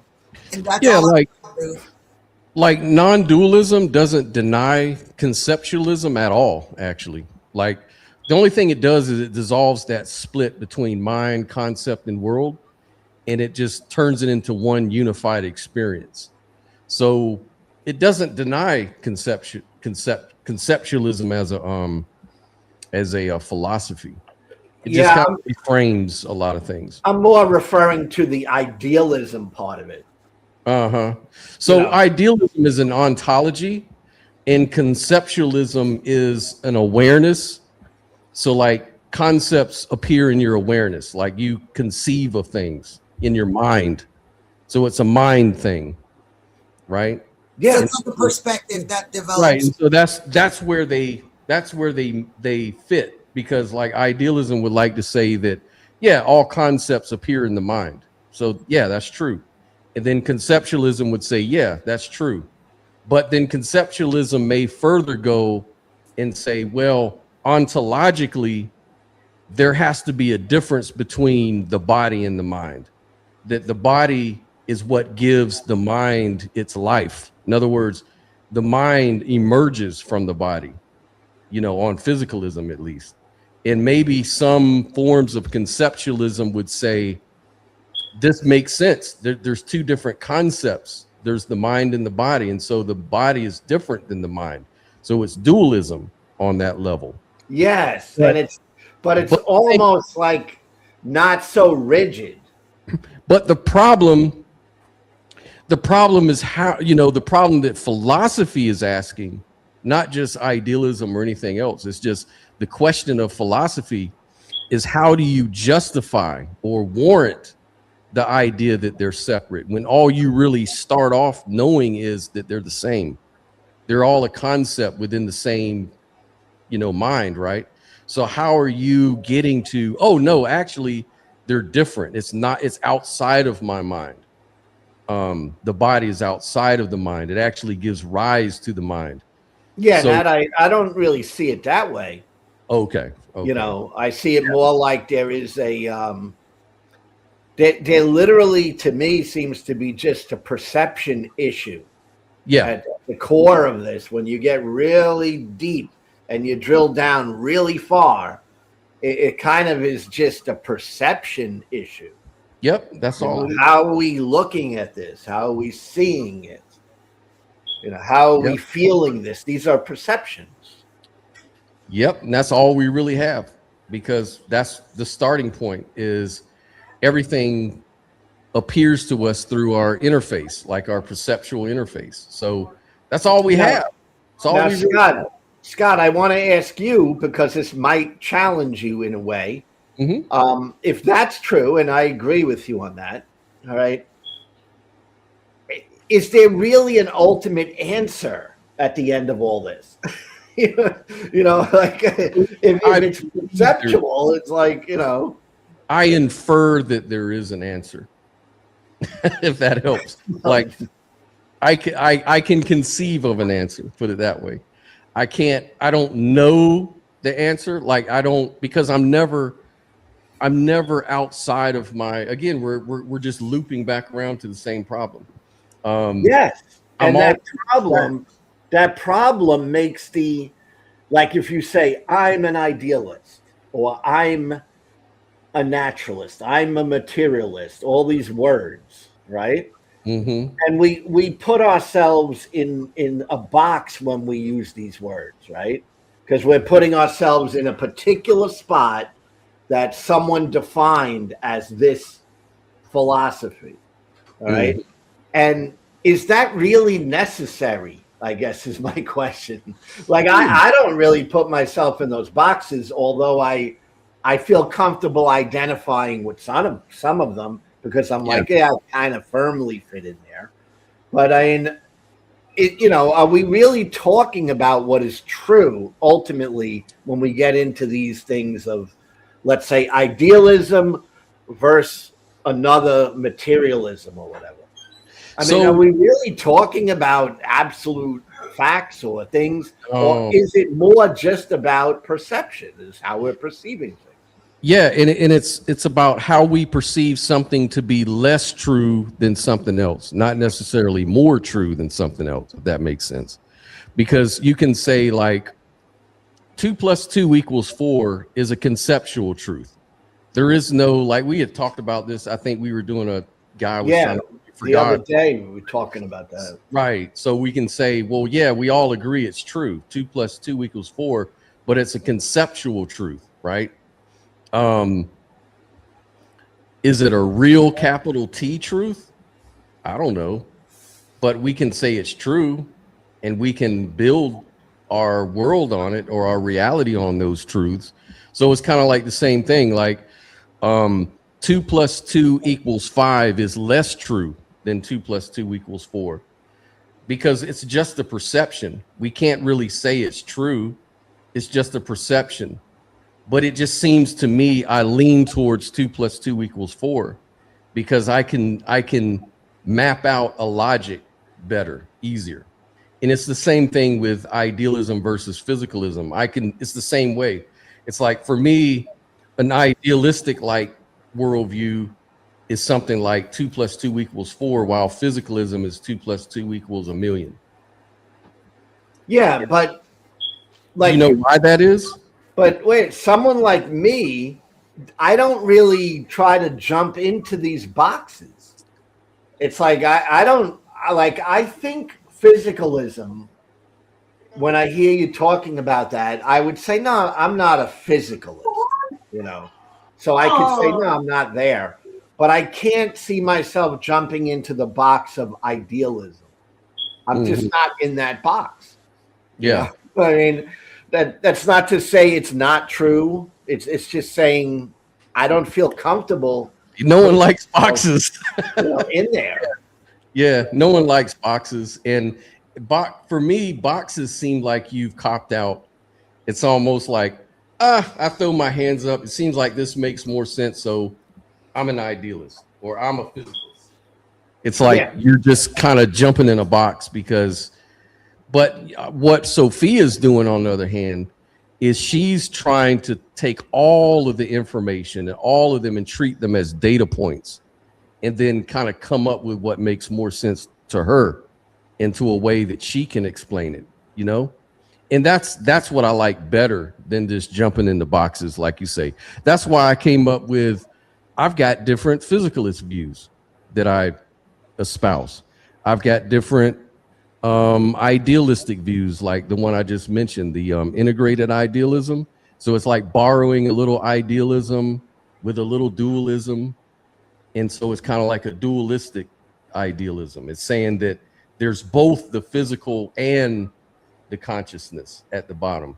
But then I also have just a monism view, which I call dynamic idealism, that does the same work. So, but which one is true? I don't know. All I can do is make models and see which one might make more sense to somebody, if that makes sense. Yeah, it's like I'm always fascinated, like with like the discussions I see with you've done with physicalism versus idealism. It's like they're fascinating to me. They're interesting. They make you think, but I don't see a finality of it. That's all you need. The only point is to make you fascinated. That's all it is. It's not, see, this is the thing. I had Stephen Hoyt on. I don't know if you saw that, but he's like an academic philosopher, and he sort of is agnostic on idealism versus physicalism. He's one of those guys that I don't know. I don't really know, and I don't really care. But he cares enough to study it, you know, academically. Like he spent years in philosophical academia. But he says, when I say I don't care, I don't mean that in like a mean way or a way to dismiss you. But he had told me in the interview, he says, all I'm really saying is that, Scott, is it really intellectual progress for you to sit there and come up with these models and then say that you've solved the problem, case closed? I mean, is that really what you think intellectual progress means? Or because to him, he says, no, intellectual progress isn't closing down questions. Intellectual progress is leaving questions open. How can we leave it open? Like he goes, I get this shit from physicalists all the time. This is why he's not a physicalist. He'll say, what I don't like about the physicalists is they say, look, all consciousness is it's an emergent property of the brain. I understand there's problems, but basically that's the reality. Consciousness comes from the brain. And he's saying, is that, he asked them the same question, is that really what you call intellectual progress, to just shut down the question and not even consider what the non-dualist or the idealist might have to ask about that? Like you just want to dismiss it away? Like, is that really? And he's like saying, I disagree. I don't think either camp is really being intellectual in that way. I'm with him on that. Yeah, and I kind of took that to heart, and now I've kind of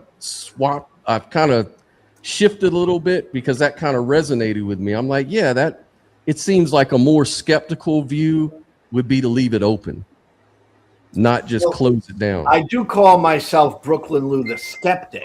So, yeah. So that would be, yeah, I'm leaving it open for myself, honestly. I would like to table a motion for resolving the curly cur versus kicking cur option, where the word skeptic is concerned. You see, as a resident word nerd, I get all bent out of shape about these things. And go ahead. Sort of constant friction between us, whether one is a septic or a skeptic. You see us spelling a septic and septics. Oh, but, check this out, though. Check this out, because it's very strange, because I named my channel SKE, not SC. And I think that spelling, at the very least, distinguishes it from septic. Septic. Yeah. I'm not septic. I'm really not. I'm not septic. I'm not. To be septic, I wouldn't be talking to you guys if I was. Yeah. You know? Please don't. I'm not Listerine. Not in the slightest. Yeah, go ahead. What is your issue with skeptics? Who has an issue with skeptics? What did you say about? I forgot. You said you had he has an issue with septics. Oh, septics. Okay. Forever. The curly cur versus kicking cur. It's a sort of Anglo-Saxon tension. Anglo-Saxon? No, Anglo-American tension. White people. It's a white people problem. Yes, very much. Very much white people shit. White people problems, man. I got white people problems. You would not believe the white people problems I got, man. Oh, I tell you. Those white people jokes. Sorry, I was about to start a story with I there, one of the more vulgarest of pronouns. Pronouns, what a lot of she here. Pronouns are a lot of she here. Come on, that's gold, that one. But no? Paul, what is your attitude towards dualism? Yes, you wanted to. I robbed you of a comment on dualism, on the aspect of is Scott's view more dualistic, or is Sophia's view more dualistic? I sense a whiff of dualism about both. You know, there's a dual aspect nature in there.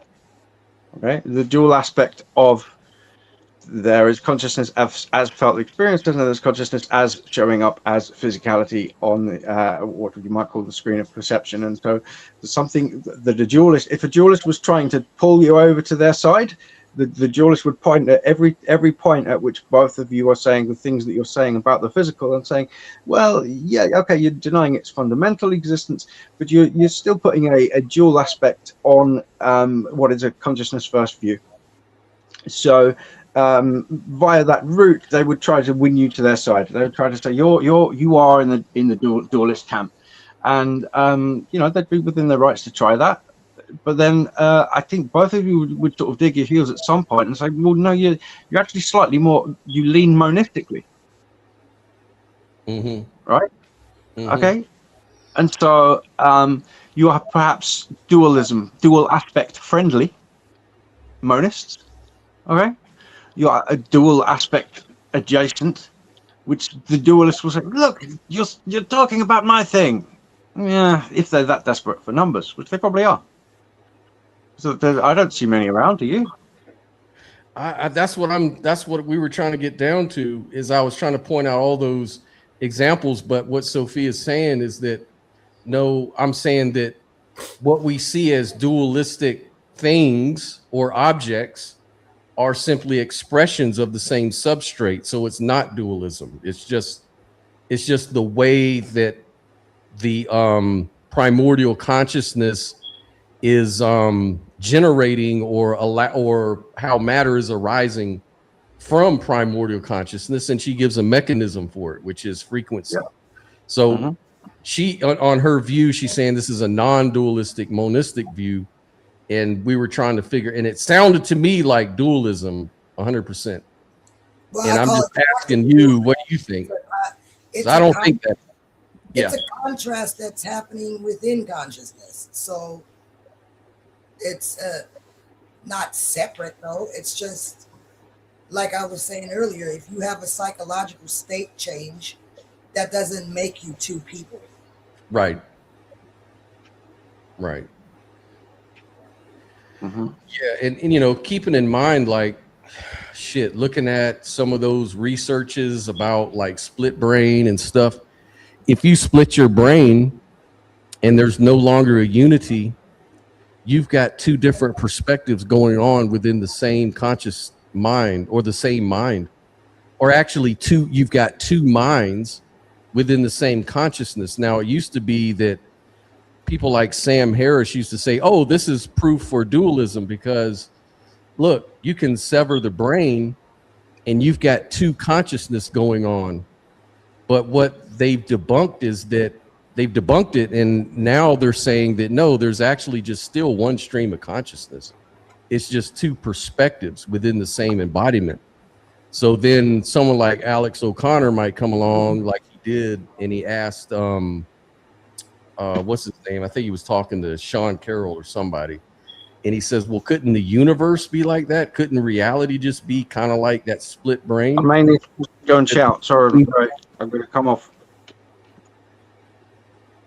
So could it say like there's just this one overlying what it's like to be the universe that's split off into these different, you know, minds within the same reality? Because that's what non-dualism wants to say. But Sam Harris was like, well, look, he goes, here's the thing about that. Sam Harris says, saying that consciousness emerges from the brain, like strongly emergent, is like saying you can put, if we just put trillions of oranges together, it'll create, emerging from that will come a watermelon. It'll turn into a watermelon. If you just put enough oranges together, you'll get a watermelon. And he goes, which sounds batshit crazy. And he goes, and I'll admit that. But he says, I can't help but believe that's got to be the case. But materialists see physicality as a separate category. So I'm trying to figure out, how does consciousness, according to their view, which is something separate, arise out of a category that's completely different. That would imply that that would imply that matter has a conscious molecule or something. But then what's the mechanism for that, right? And they don't have it. So why should I subscribe to that? Right. That's the hard problem. So I think that if we go and reverse that and start with a different assumption, that consciousness also has the potential for physicality, voila, we just fix the whole universe. Well, yeah. I mean, yeah, because, well, and it also depends on what question you're trying to answer, because some people will say, like Joel, that time that started this whole thing off, Joel would say, well, if you just reverse it and say consciousness is the fundamental, now you've got the hard problem of matter. How does matter strongly emerge from consciousness? Like, you're not solving anything. You're just moving. I'm not making the same category error. I'm not saying that consciousness and material is separate. I'm saying that consciousness. I was saying too. Right. And that's what I was saying too. It has the intrinsic abilities to, act on itself and basically transform itself like a transformer. And when you die, that's just the ultimate deconversion. And then the lines start to blur again and all that kind of shit, and all the structure dissolves. It's just a deconstruction, right? That you have one big problem. That do I now? Well, I'm not saying you. I mean, the whole concept, not you personally. But the problem is that it totally comes down to how you're viewing these concepts. Because I firmly do believe that if you physically die, so the body is dead, I believe you have no more consciousness. I don't believe that either. I think that your experience ceases to exist. It's done. Okay, so there's construct. There is no afterlife for Sophia at all. Right, but it goes both ways. Then, if your consciousness ceases to exist, your body also ceases to exist, right? Because you can't exist physically without consciousness. I don't think you can you? Oh, I see. I detect the problem. I detect a possible problem here. No, let me you got to explain that again though, because I'm trying to figure out that problem. What you're really saying? Like, say that again. Well, I mean, I think we all agree, and maybe we don't, but I think we do, that if someone dies physically, they're just dead, they're no longer living, that they no longer have consciousness, right? Do we agree on that? Yeah. Scott, you do? I would disagree. No one has consciousness. No one has consciousness. Yeah. So consciousness is a thing you have. It's a thing you are. So remember, we have experiences. Okay. Like, you can have experience of living, but you don't have consciousness. It's not like that. Does that make sense? Yeah, it does. I agree with Scott. It's more like consciousness expressing itself as you, right? Which is a state change. Okay, but it's a mode of consciousness. So when you die, that mode just no longer is expressing itself as such. So I agree with that as well, but it goes along with, I guess, what I'm trying to get at is that's a non-dual idea that you just gave, right? That's non-dual. All right. Yeah. The body, the physical, and the consciousness are actually one in the human being, right? We are consciousness. Yeah. Okay. But if we physically die, both our consciousness and our body are gone. Do we agree with that? Yes. Okay. So that's non-dual for sure, right? Yes. There's no duality there. All right. But does it go the other way? If our consciousness is gone, are we necessarily physically dead? I don't know. There's a little, you got to ask yourself that, right? Does it go the other way? How do you know if someone's consciousness is gone though? You're a human being. How do I determine whether or not your consciousness is gone?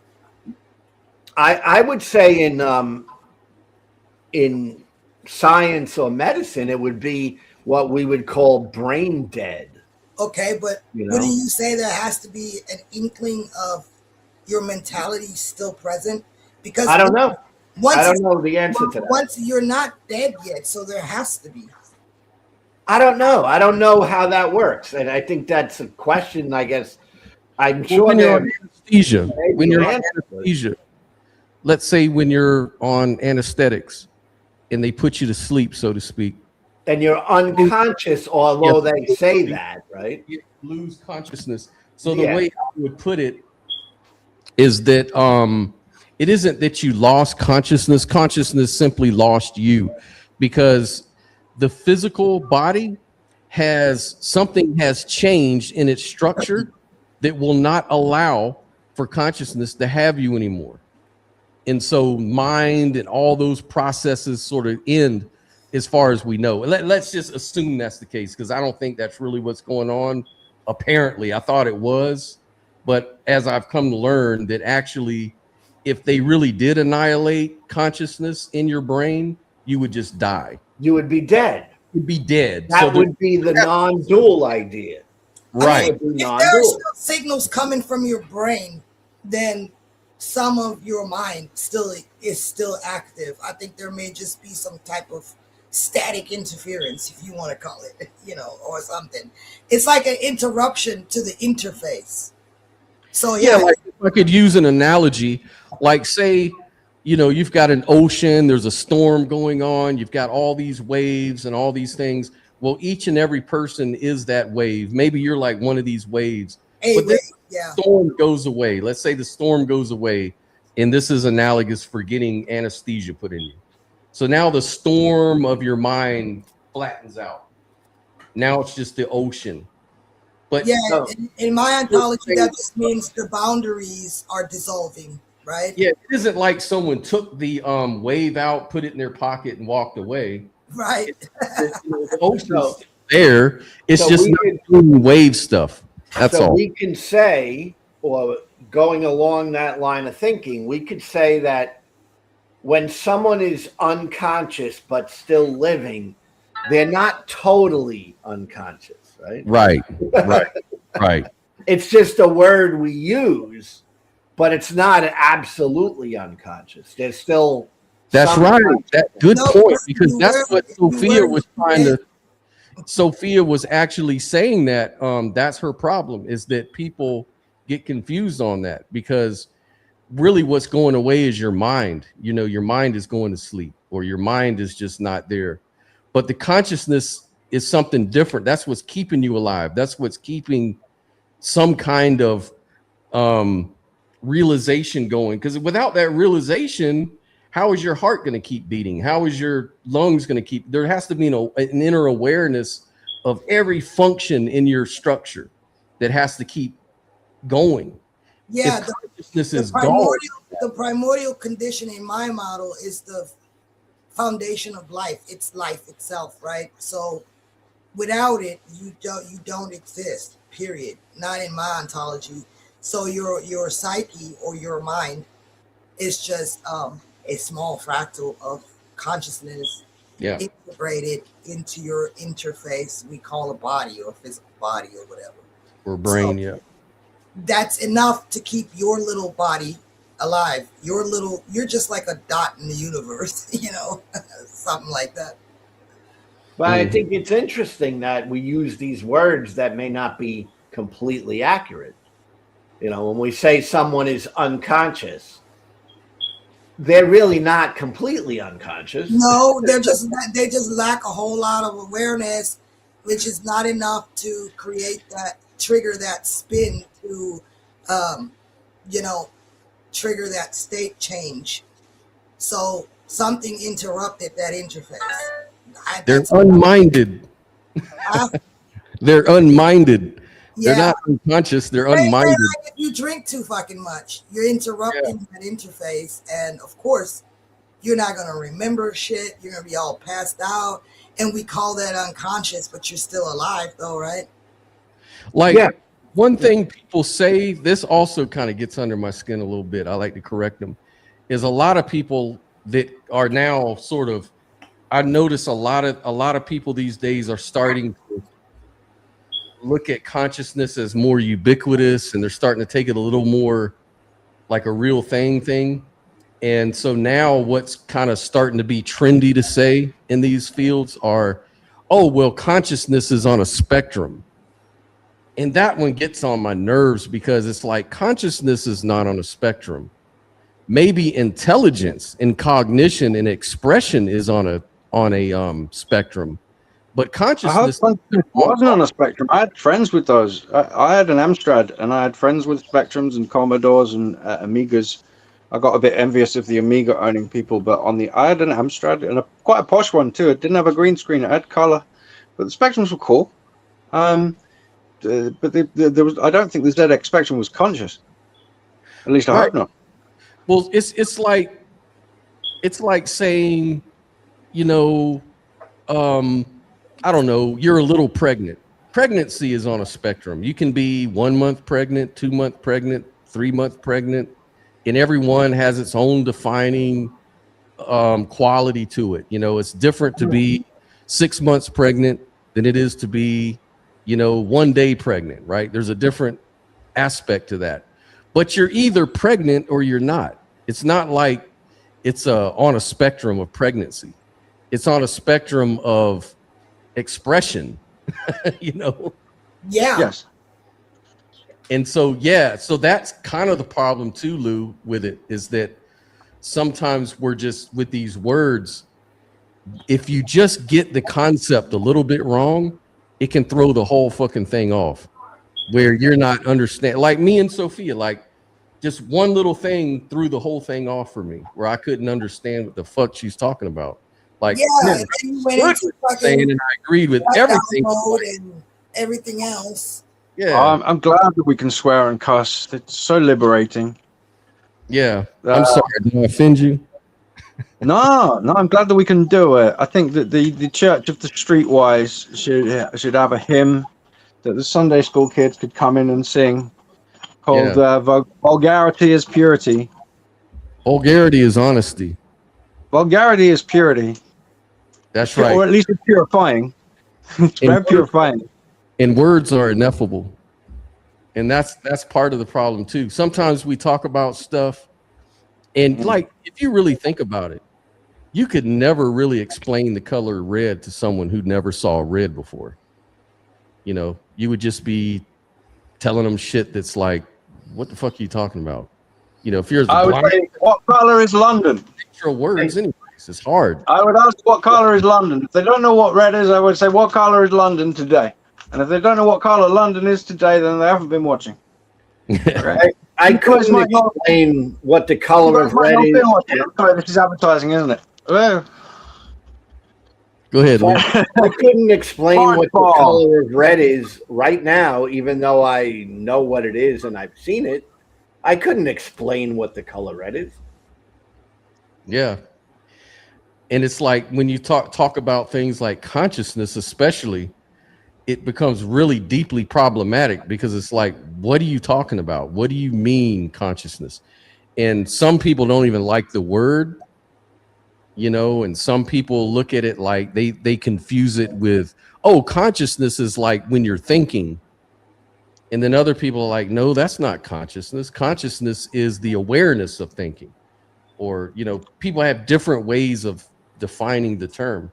So you know what I might try if someone said, can you describe color to a blind person? I might try lining up beverages of pH balance, okay, and go low to high from the acidic to the alkaline, and say, start here. This is red. Taste it, and it's acidic, okay, and then they go up to the alkaline through the Richard of York gave battle in vain. 7 steps, and described the 7 colors of the rainbow as associations. You know, that people would say this color is associated with this emotion. You know, green for envy, or green for healing, and purple for healing, and white being the summation, being the recollection, the reunification of the spectrum. I thought purple was royalty. Purple is kind of royalty. Do you know, I actually, mate, I've had a few cries lately for dear old Liz. I really have. You know, because it was all of our Queen that died for Englishmen. It was all of our Queen, no matter what your thoughts on the politics or the lizardry, if Liz was a lizard or whatever. I don't know about any of that stuff. So a challenge to the panel. Oh, can any one of you describe red? I can. Acid. Acid. That's red. It's acid. There's ways of talking about it. I mean, you can call it a waveform, but that's not really getting, you know, it's like it's a frequency. Like color has a frequency, and you can describe it, but it's not what it is. Like, again, our language are just maps. They're not really the thing in itself. They're list of pointers, you know, and like people try to, it's just like we had that thing with those people that said, oh, reality is math. Reality is the equations, and it's even more real than the experience. It's like, no, math is the description you're giving to reality. And people oftentimes confuse the description with the thing itself. And so this is where language is fucked up, because that's all we can do is describe shit, you know. Well, we all know I'm what gonna red is. I'm gonna test this question real quick on my model and see if it can spit out an answer. Hold on a second. But y'all continue. I was going to say, we all know what red is because we all see and we all are not colorblind.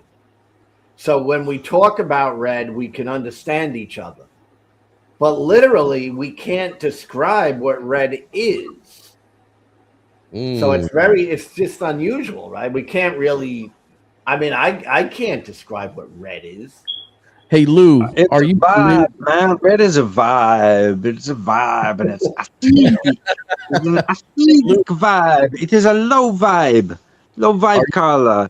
Are you familiar with Mary's thought experiment? Mary's room thought experiment, Lou?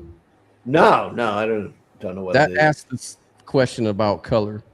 Hold on, I'm gonna bring it up and see if I can pull up a video that may help, because they're gonna give it more justice than me.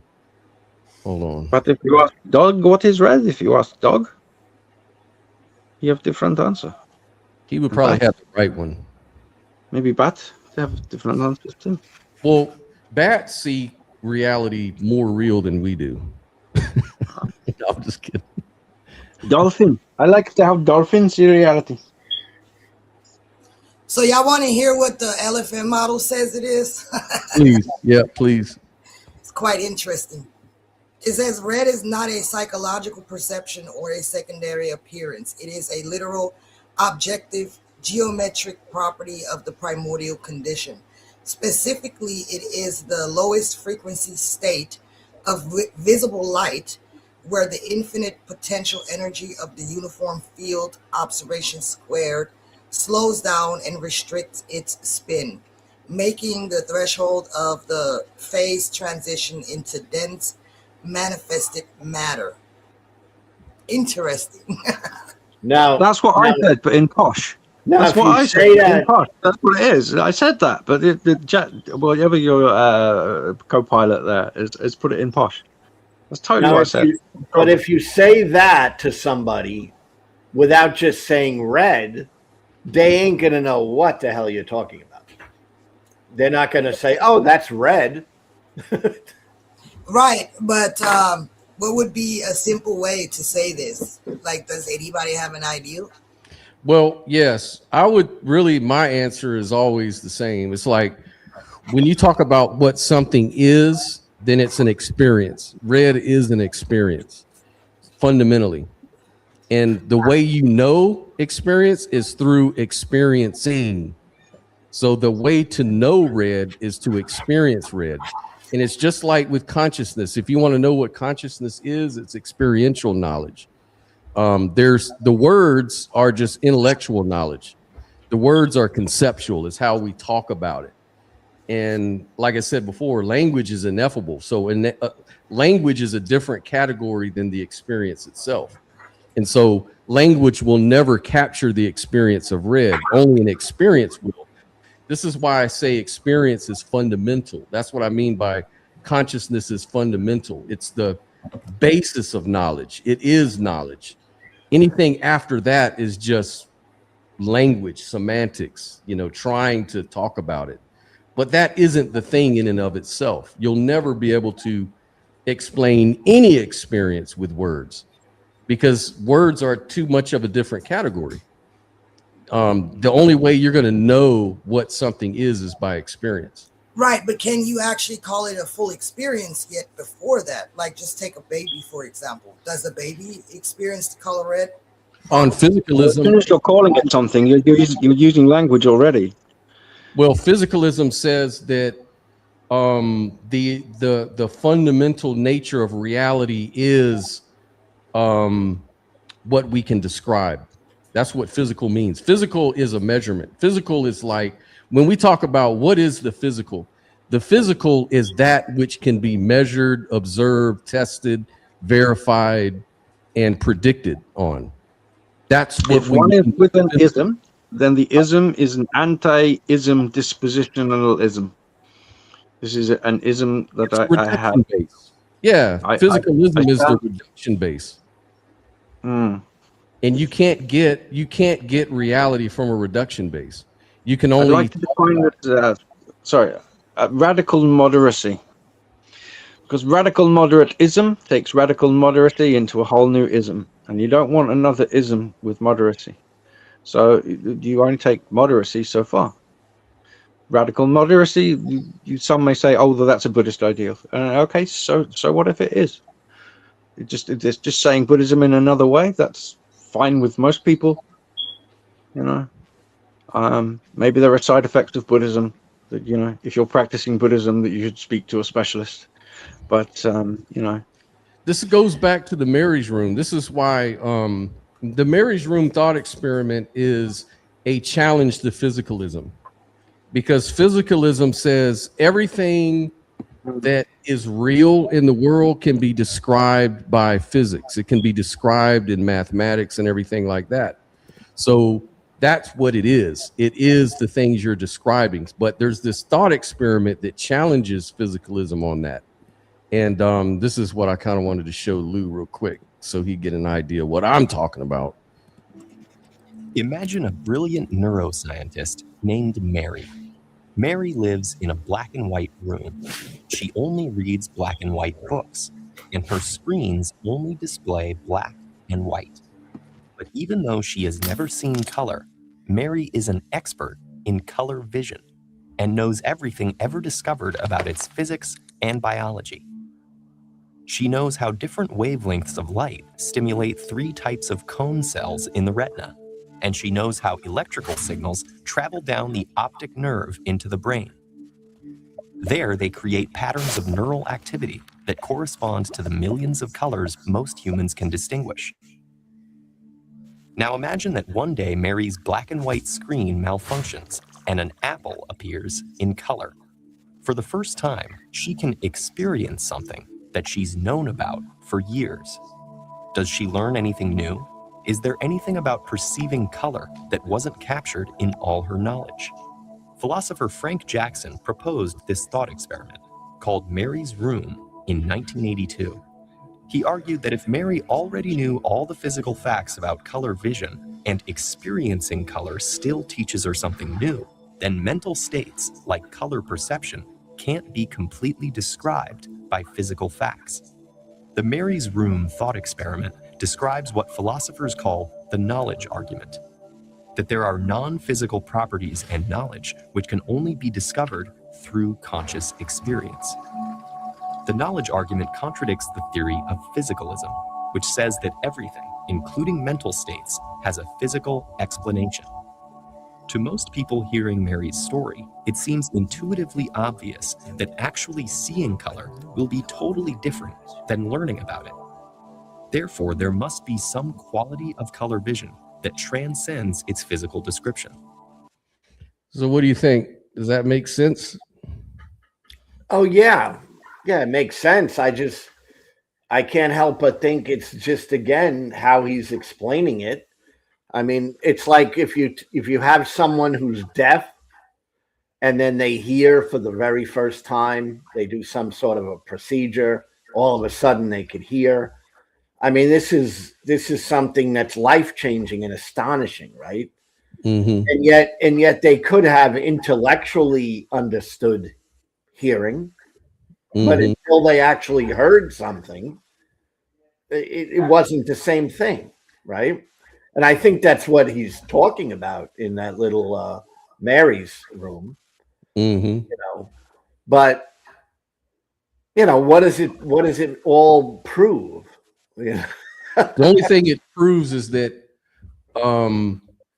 you learn something more through experience than just reading it in a book. In other words, absolutely. I mean, I'm totally agree with that. Yeah, and that's what idealism wants to say, is that fundamentally, epistemically, like when it comes to knowledge and how we know things, it's your experience is where you actually learn stuff and know stuff. Like the physicalism wants to say, no, the experience doesn't matter. The only thing that matters is the description we give it, like the numbers and the way it works, the story that he had presented at the very beginning. That's what it is. The right. And it definitely is not. May I interject? I think that we're overlooking something, and that is Mary's legal case. Go ahead. Mary's legal case against the laboratory doing this experiment on her. I think that there is gross misconduct going on there, very neglectful of her well-being. It's worth noting that for a qualified lawyer, there is a significant payoff to be had for pursuing Mary as a client, being locked up in a room as she was, possibly next door to a cat, chained up by one Erwin Schrödinger. And what Mary could have done if she wasn't so distracted by chasing red everywhere, is that she should have gone next door and checked on the cat. Yeah. Well, can I say that it would be the same thing with the hearing thing? All right. Yeah. You can take someone who's deaf and really go all the way in with knowledge about what hearing is. Right. Hearing is this vibration on whatever you could go into what hearing is. But until they experience great things about it, it cannot be the same thing. Right. There's a lot of gossip around about hearing. I hear awesome things about it everywhere. Well, this just highlights the category, the gap, because physicalism is just saying that it's addressing reality through observations and descriptions, and idealism is approaching through experience. That's what they're saying is how you know stuff. So can it be a combination of the two? That's what I say it is. In fact, it's still though bottoms out to non-dualism, because here's the thing about that.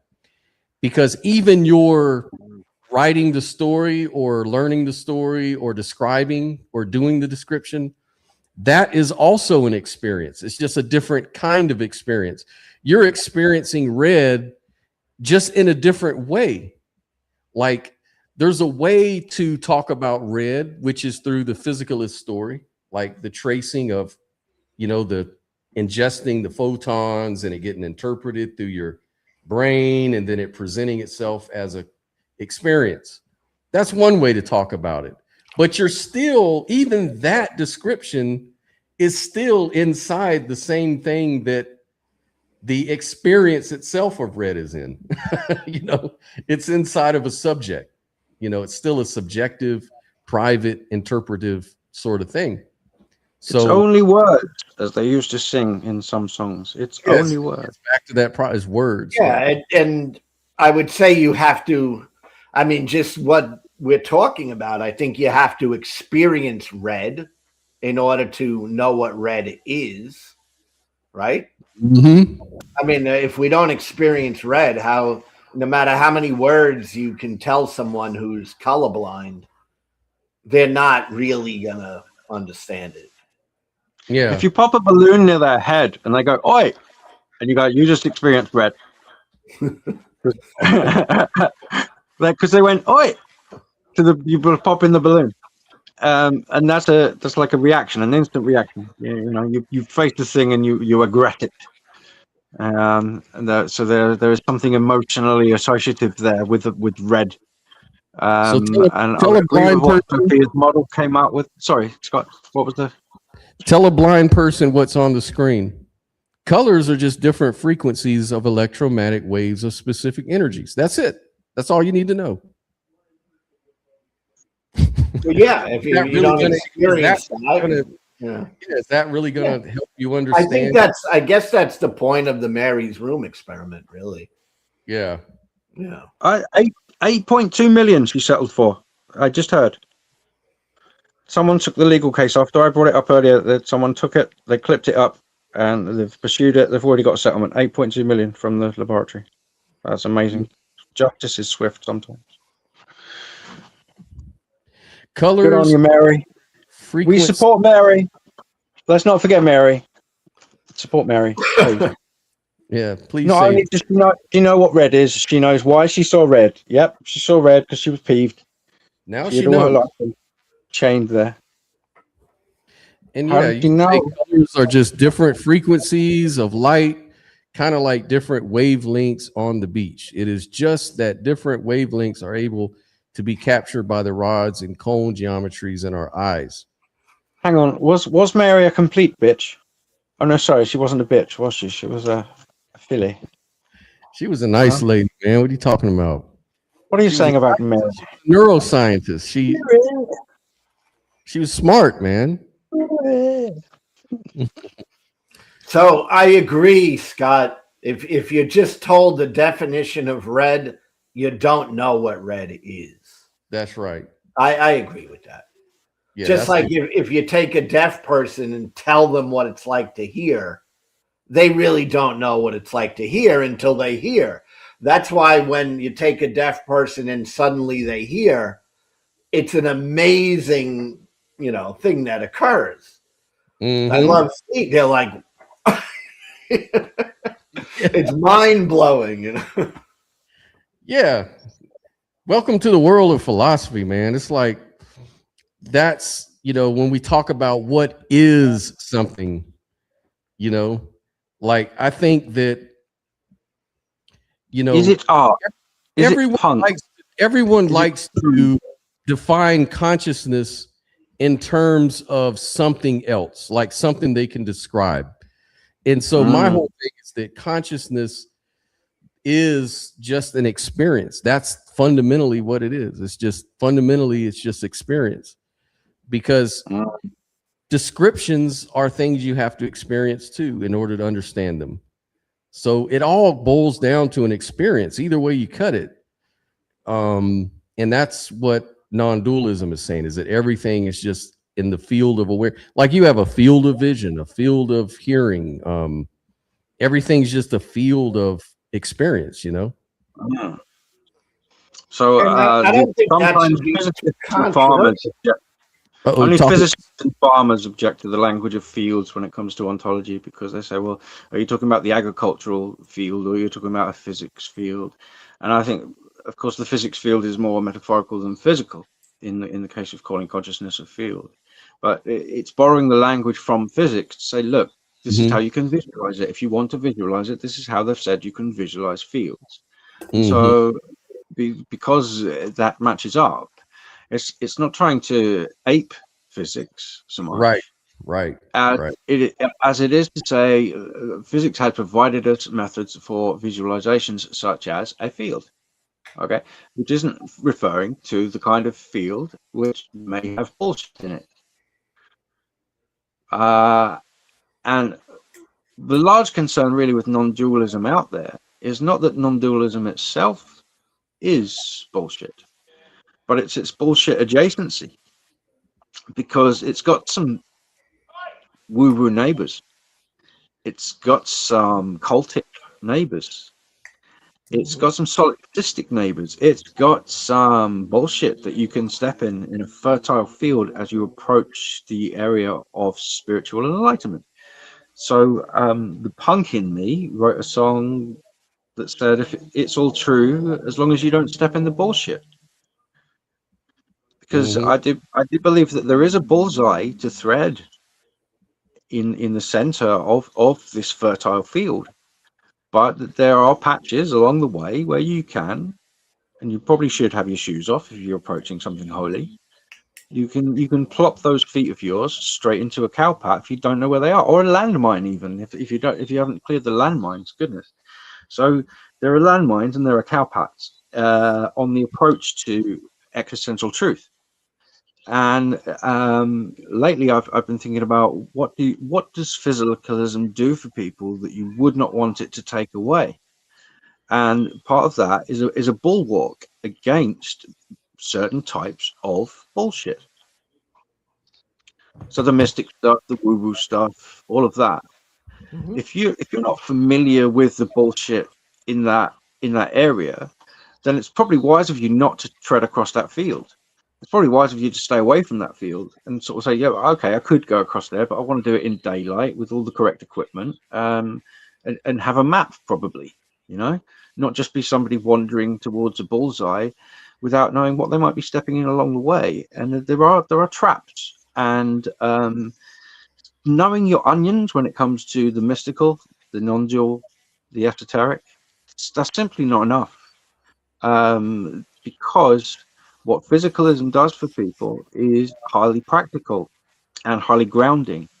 And without those things anchored in some other metaphysicalistic way, then to unprobe what I consider to be like a cell wall. If you consider physicalism like a cell wall where a membrane would serve, but you want that membrane there, or to at least know it's there before you take the cell wall away, because it performs a function, and it performs an essential function for mental health, for common sense, for making science easier. That's the thing. It's not required for science, but if you just want to get on with science and not be distracted by philosophical questions, then physicalism is a fair bet for you to just take as read, because you'll be good at your job. Yeah, because you won't be distracted by existential questions, and you can say they can deal. Yeah, it's useful to you. So it's useful to your common sense. It's useful for your scientific practices, and it's useful to your mental health. Okay, to have something in place that grounds you. And for me, if anything, I lean a bit too much the other way. Okay, I have been trying so much to transcend ideas of ego and physicality and duality that, if anything, I am more heavily right brain balanced than I am left brain balanced at this point. Okay, so I'm out of whack in kind of like the opposite way to the median is out of whack. If the median is left brain heavy, which seems to be the case, we have highly. No, this refers to the work of Ian McGilchrist, not to anything prior to that, talking left brain, right brain, which people can just say, oh yeah, well that was disproven. It's like, no, not his work. His work hasn't been disproven. So I think there's a more poetical way to speak of this left brain, right brain thing, which is to fuse Alice in Wonderland with Wizard of Oz and talk about Kansas through the looking glass. Okay, so your picture of a physical reality is Kansas. Okay, and if you're a physicalist, you're a Kansas person. This is where you live. You live in Kansas. Okay, Now, you may at some point stop believing this is necessarily where you live, because you might have an experience which is like looking at Kansas through the looking glass. And so your belief in Kansas may begin to destabilize. And this can be destabilizing, of course. So you get Kansas people who are heavily Kansas people, and they're like Kansas is their prison. And you get looking glass people who are so heavily looking glass that they forget to Kansas as much as they should. And I haven't been Kansasing enough in my life. I need to attend to the local, you know. And I'm doing this. I'm telling you where I'm at, not where I'm going. Right. Because of the uncertainty, I can only tell you one rather than the other. But where I'm going is better than where I am, which is good. A good thing. It's positive. I like this. Right. I think you pointed out something very important, Paul. Which thing?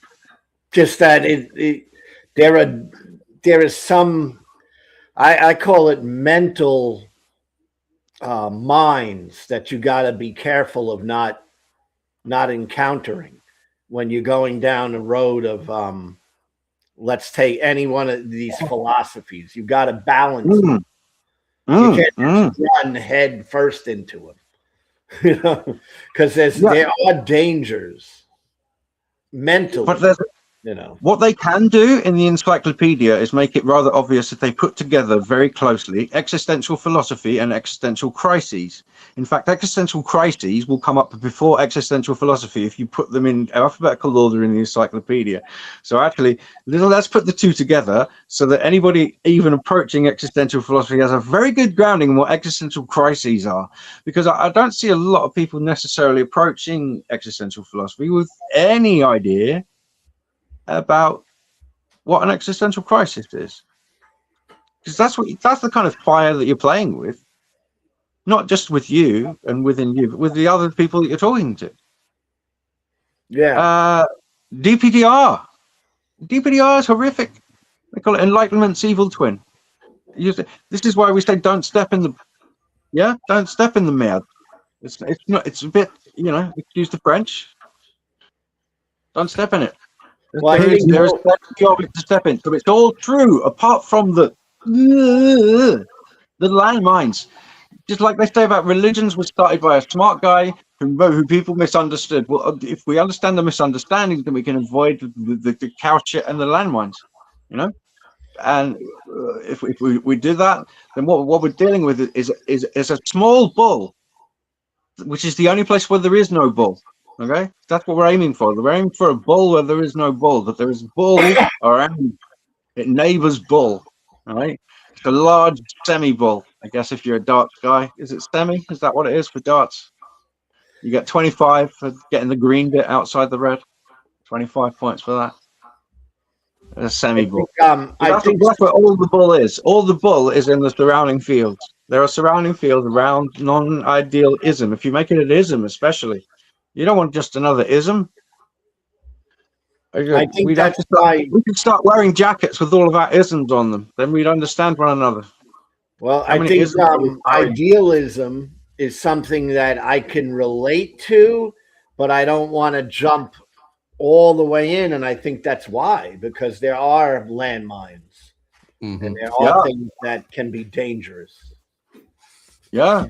And just like I say in my book, I always tell people non-dualism, especially non-dual, because really that's the part of it that can be slippery that you're talking about, the non-dualistic part, because non-dualism can be very disconcerting to people.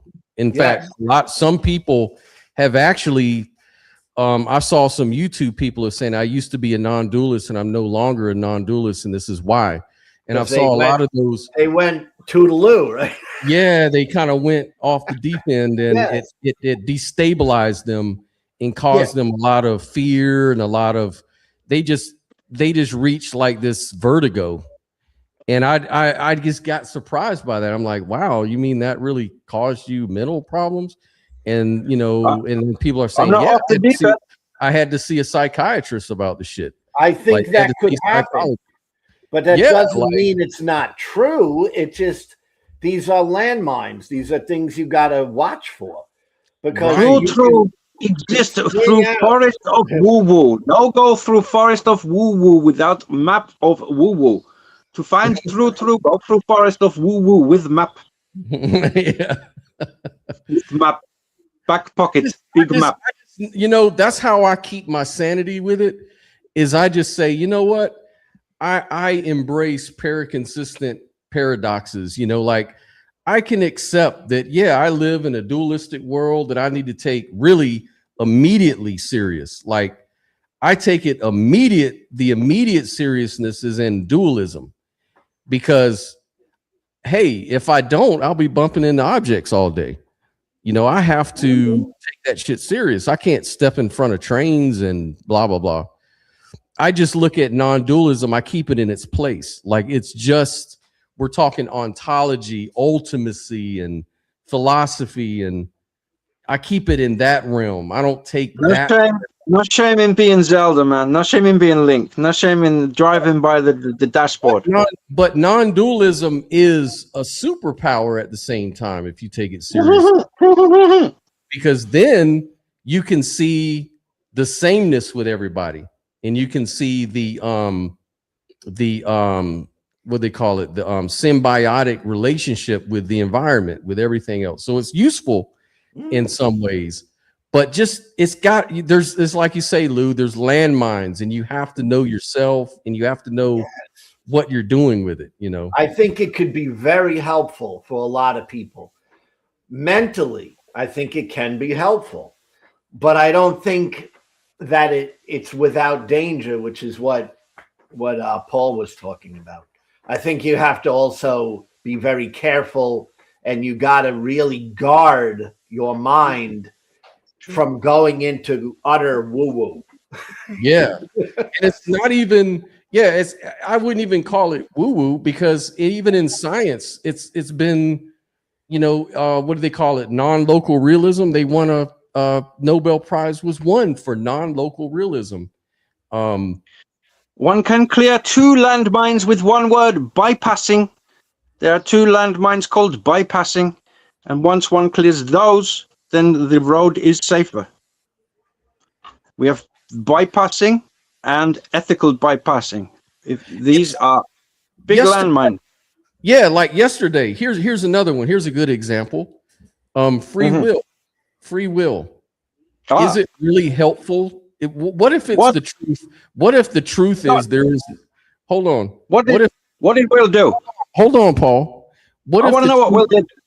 What did Will do? No, I'm saying free will. What if? Yes. What did he do? Hold on. Why is he locked up? What if free will is actually false? Right. Would it be good to believe that free will is false, even if that's the truth? Wouldn't people, you could argue, because some people do. Some people commit suicide because they believe that, you know, there's been cases of people who've taken that belief too far. Yes. Yes. Now, it's not that free will, that makes free will true, but you just have to be careful. You know, you have to, you know, so I get it. Yeah, that's why I'm agnostic on some of these things. That's maybe the reason I'm guarding my own mind. You know? Yeah. It's like, I don't want to go that far with it. Yeah, exactly. Right. I have an argument for free will. Are you ready? Yep. Let's see. I can't read that. Bill, I can't read it, bro. You have to Bill read Sticker. it. Huh? Bill Stickers. Bill Sticker. Yes. Is what? Innocent. Bill Stickers is innocent. Free. Yes. Bill. Free will. Oh, free will. Bill Stickers. Have you seen? There are signs in town. They say Bill Stickers will be prosecuted. Is this true? No? Bill Posters also. Both of them. They will be prosecuted. Oh, and let me say hey to Nell. I haven't I've been on stage all along. Don't mean to ignore you. Hey, Neil. Hey. So, yeah, I was listening to, what seems to be like the pitfalls of non-duality, and it's interesting that some people seem to go, if they go too deep into it, they really do end up losing themselves, while others don't, like with you, Scott. And to me, a theme I've noticed with that is the ones who've already dealt with an extreme existential crisis and come out of it the other side have a better time dealing with non-dualism. Like if you've already, like, for me, like I've already, when I came out of theism, I already dealt with that existential crisis. I went into nihilism, and had to work my way through that. And now that I have done that, it's like, dealing with other things that are similar to it, it's a fear. It's much easier. Well, that's why, what Deconstructed Man and a whole bunch of other people came out and said, well, I think Alex O'Connor is secretly a closet Christian, because now he's talking about fundamental consciousness and stuff like that. Like, there's definitely something in people's mind that they somehow relate consciousness to religion. And I kind of understand that, but in a way, I'm very pedantic, so I don't see it, but maybe that's just me. I think I'm missing something that most people are seeing. Like, people just smell religion when they hear this, and I'm not. I'm the same way. Like, maybe the old me, old atheist me would fall into that, but no, it's like there's really no reason to think, if consciousness is fundamental, that somehow means God. Yeah. No, it certainly doesn't. But I can understand people having this pushback on it, because they're trying to guard themselves from the religious. Yeah, right. So it's like, wait, that almost sounds like religion. Yeah. And that's the part that I'm trying to get people to see, is that not really. I mean, if we're going to be logical about it, because I don't see consciousness as supernatural. I think consciousness is just a natural thing. It's just a natural part of life. And I just don't get it. I don't see why that has to mean super. It's like if you said that, we think atoms are natural. And so they don't have a problem saying atoms are fundamental, but somehow consciousness is. It's almost like atoms are something that you conceive within your consciousness. So you're trying to say that the thing within your consciousness is the thing that explains your consciousness. So it's just, I don't know what's going on with that. Check this out, Scott, because I got to ask you this, because, we've been getting to know each other over many months now. Yeah. You identify as an atheist, and you've talked to a lot of atheists. Do you find yourself being outcast from certain atheist communities because you might be taking a position on non-dualism and stuff like that? I was talking about that yesterday, and I had some people on, and we were talking about that. And yeah, that actually happened. Okay. But I've been re-invited back to those groups because I think Alex O'Connor has done a lot of good work in that way for atheists, to kind of bridge that to where now non-dualism is a little more understood.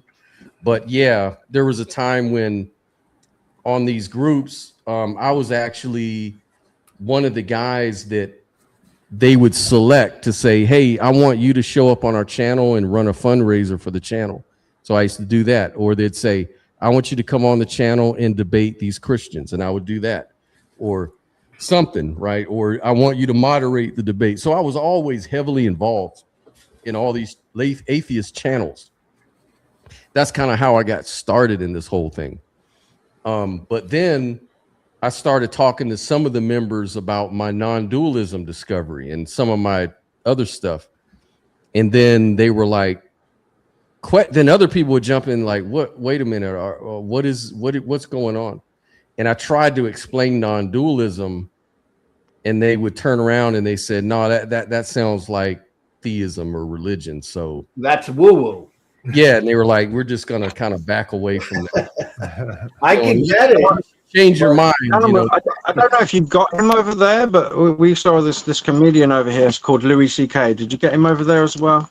Yeah. I know who that is. Mm-hmm. Yeah, and he does this bit about 9/11 deniers. Yeah, right. The 9/11 deniers. Yeah, they're not having any of this 11 bullshit. Yeah, well, right. If you say non-dualism and non-dualist, is there a sense in which one is just not having any of this two-ness? Is it non-two-ness? What? Duality is two-ness, huh? Yeah. It's non-two-ness.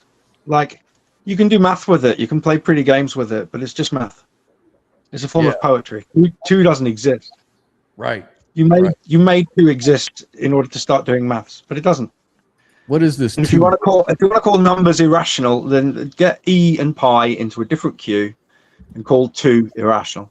2 is the first irrational number for a non-dualist, right? Yep. Because you're saying non-two-ness. You're saying nothing goes that far. Ultimately. Yeah. So you can accept 1, you can accept -1, you can accept 0, you can accept infinity, you can accept 0 and infinity, you can accept I, you can accept lots of other mathematical objects. You might accept pi, you might accept e.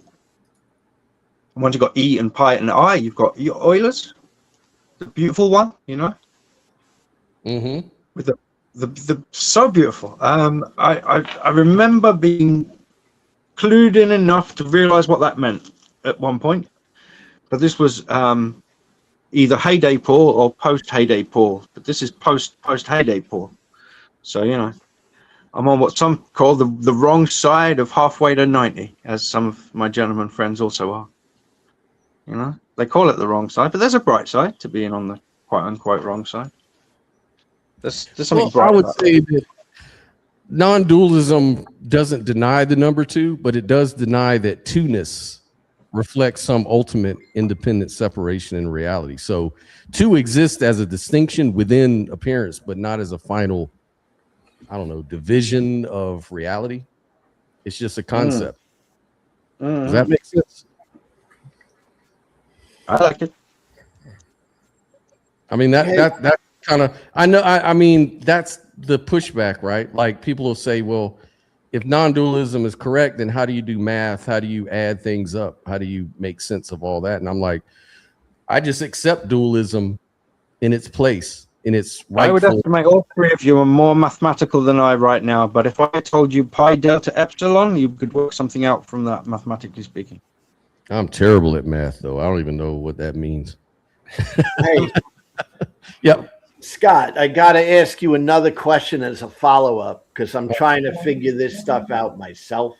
Yes, sir. As far as what we call the atheist community, you know, and it's kind of like a term that doesn't mean a whole lot if you really get into it, because you know, what is an atheist community, right? It's online, I guess, or YouTubers that are online. I guess that we might call that an atheist community. But there seems to be an atheist power base, political base, and money oriented atheism, right?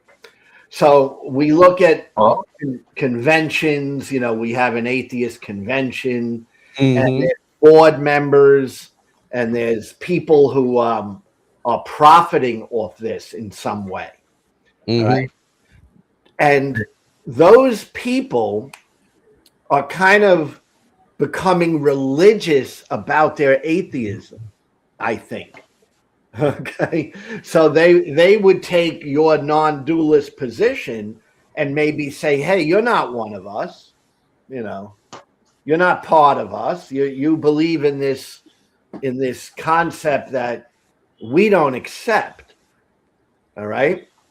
And do you see that happening? Because I think it might be happening.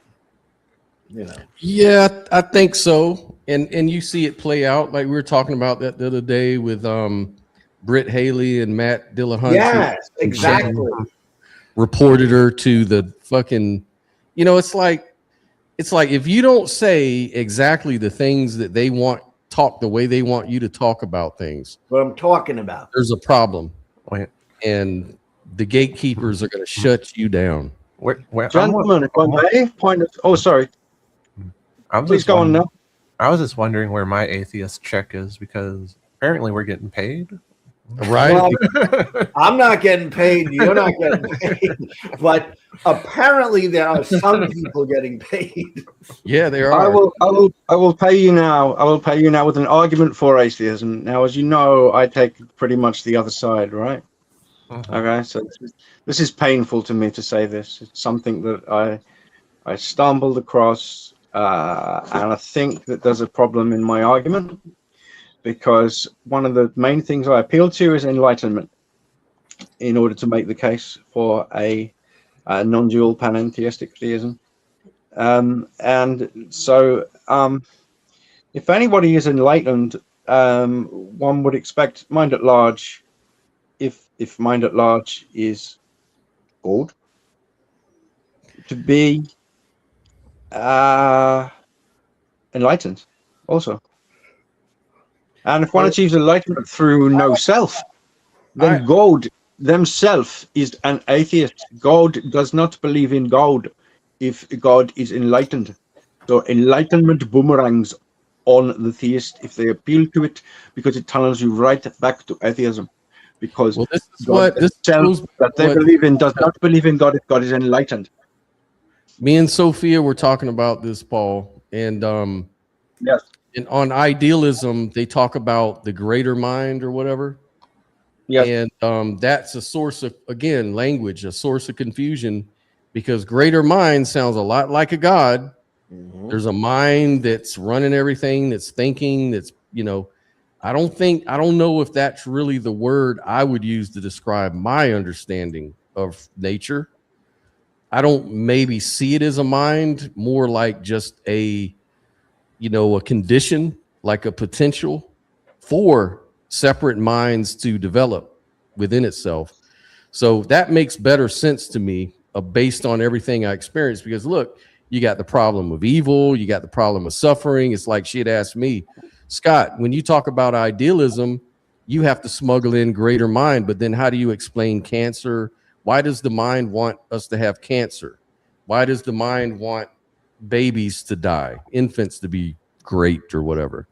Like, these things happen within the greater mind. Like, what kind of mind would do that? Like, why? What's your explanation for that?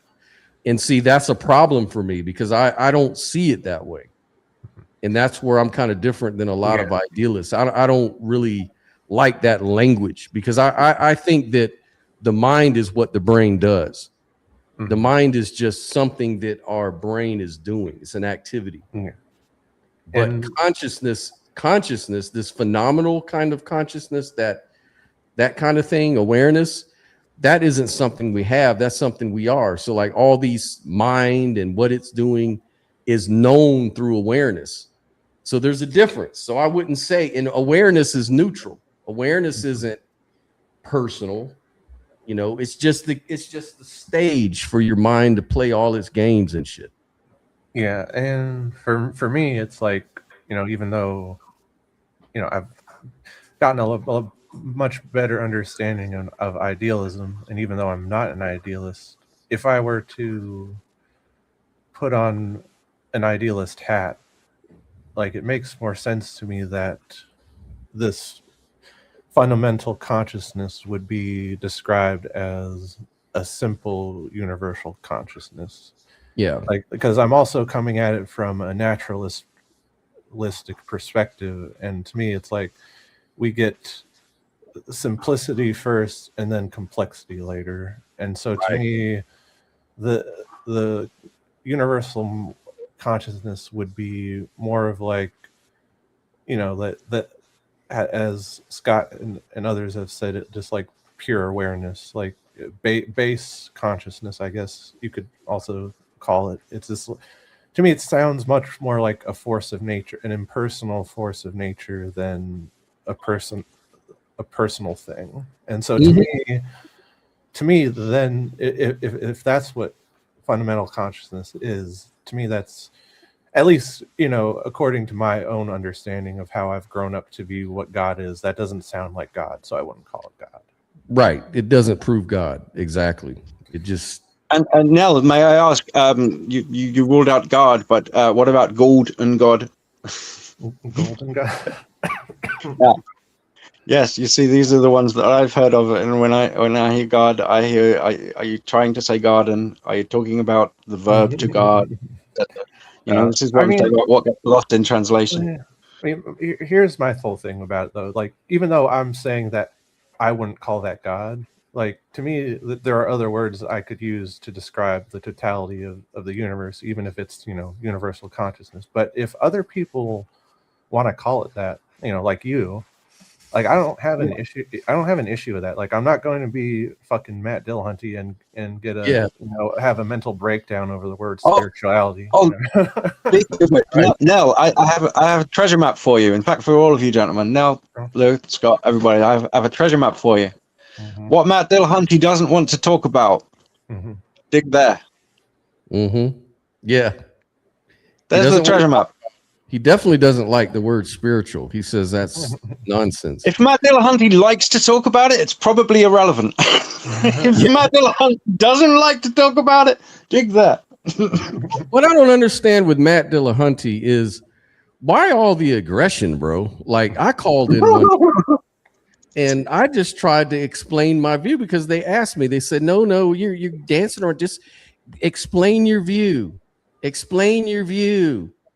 And I explained it. And then when I explained it, it pissed everybody off. And then he said, well, I deny, I reject qualia. I reject consciousness. I reject it. So now what? I don't reject. What does it feel like? Hey Matt, let's ask Matt. What does it feel like to reject qualia? Well, what I told him, this is what happened though, Paul. I said, okay.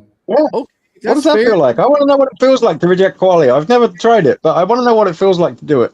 What does it feel like to reject consciousness? So I said, okay, this isn't true, and qualia is not real, Matt. Why do you say that? I wanted to know why. And so he said, well, because qualia and consciousness depends on introspection.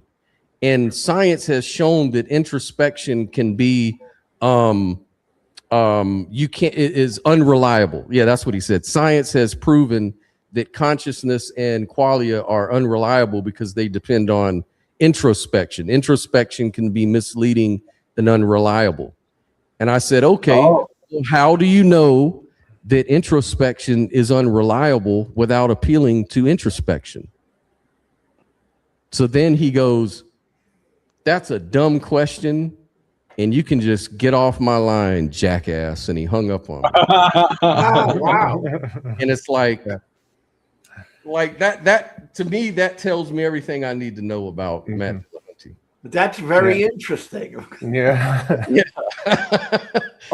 He doesn't like, there's just certain things you can say and talk about, and then there's certain things you can't.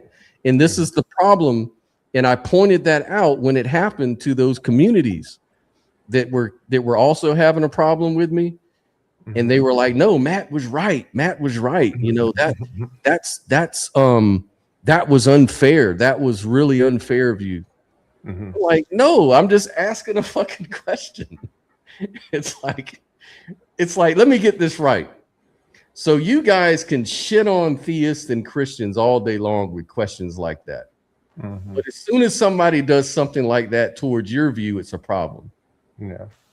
I just don't get it. That's what I'd like to raise the topic of baggage, if I may. Yeah.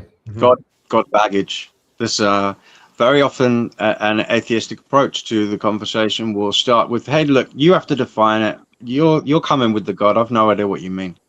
right? So they place their hands empty and say, look, I've got no sense of what you're talking about. So you have to do all of the presentation, right?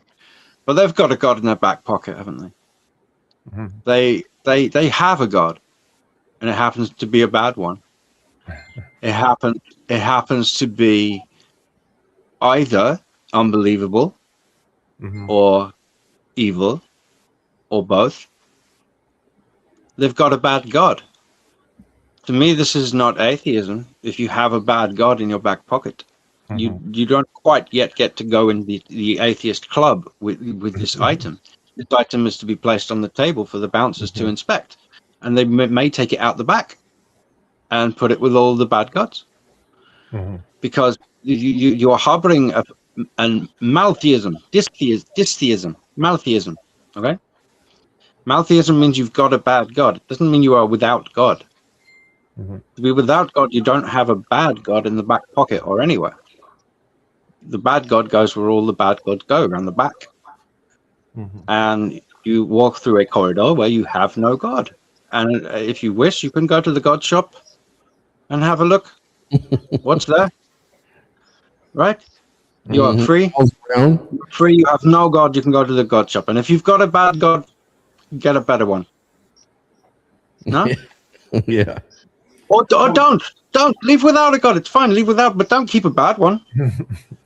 Well, here's the issue. And call yourself an atheist. Say, I am without God, apart from the bad one in my back pocket that I cannot let go. Because this is not atheism, this is maltheism. Dystheism. It is dystheistic. I am dystheistic. I think God is a little rascal. I love God like a child, not just like a parent. I love God like a child, and like a parent. And I think God has some rascality. You know? Yeah. And I forgive God his rascality, their rascality, her rascality, its rascality, all of the pronouns, them, us, we, one. I can find that forgiveness. I am becoming slower to anger and quicker to forgive. Not as quick as I'd like, you know? Yeah. For some, this is failing to practice certain whatever. I guess I could say I'm practicing. I'm practicing. They ask if I'm Christian sometimes, and I say I try not to be unchristian. Does this mean I'm practicing Christianity? I don't know. I try not to be unchristian. That is, to some people, that is enough. I try not to be unchristian. This is practicing Christianity in some people's eyes. And if that is practicing Christianity to you, and that is what practicing Christianity means to you, then yes, you may call me one among their number, because I try not to be unchristian. Yeah. Well, Okay? apparently just talking about the Mary's room thought experiment is Christianity. Apparently. Is that taking us? I had a room for Mary. No. They had a room for Mary all along. No. They're saying they had no room, but there was one. No, because when Alex O'Connor brought up the Mary Rooms experiment, when he was doing that, where is the triangle in my head? That led to his Mary Rooms thing, and from that video, everybody came out and said that he was a Christian. He's officially a Christian, and it's like, why? What does that have to do? Like, a Christian would deny that shit. A Christian would say, no, being a Christian has nothing to do with consciousness. It has to do with whether you accept Jesus Christ as your Lord and Savior. Did he die for your sins? Do you accept that he's God? Do you accept that he died for your sins? And did you repent? That's what being a Christian is about. They don't even know what Christianity is all of a sudden. No.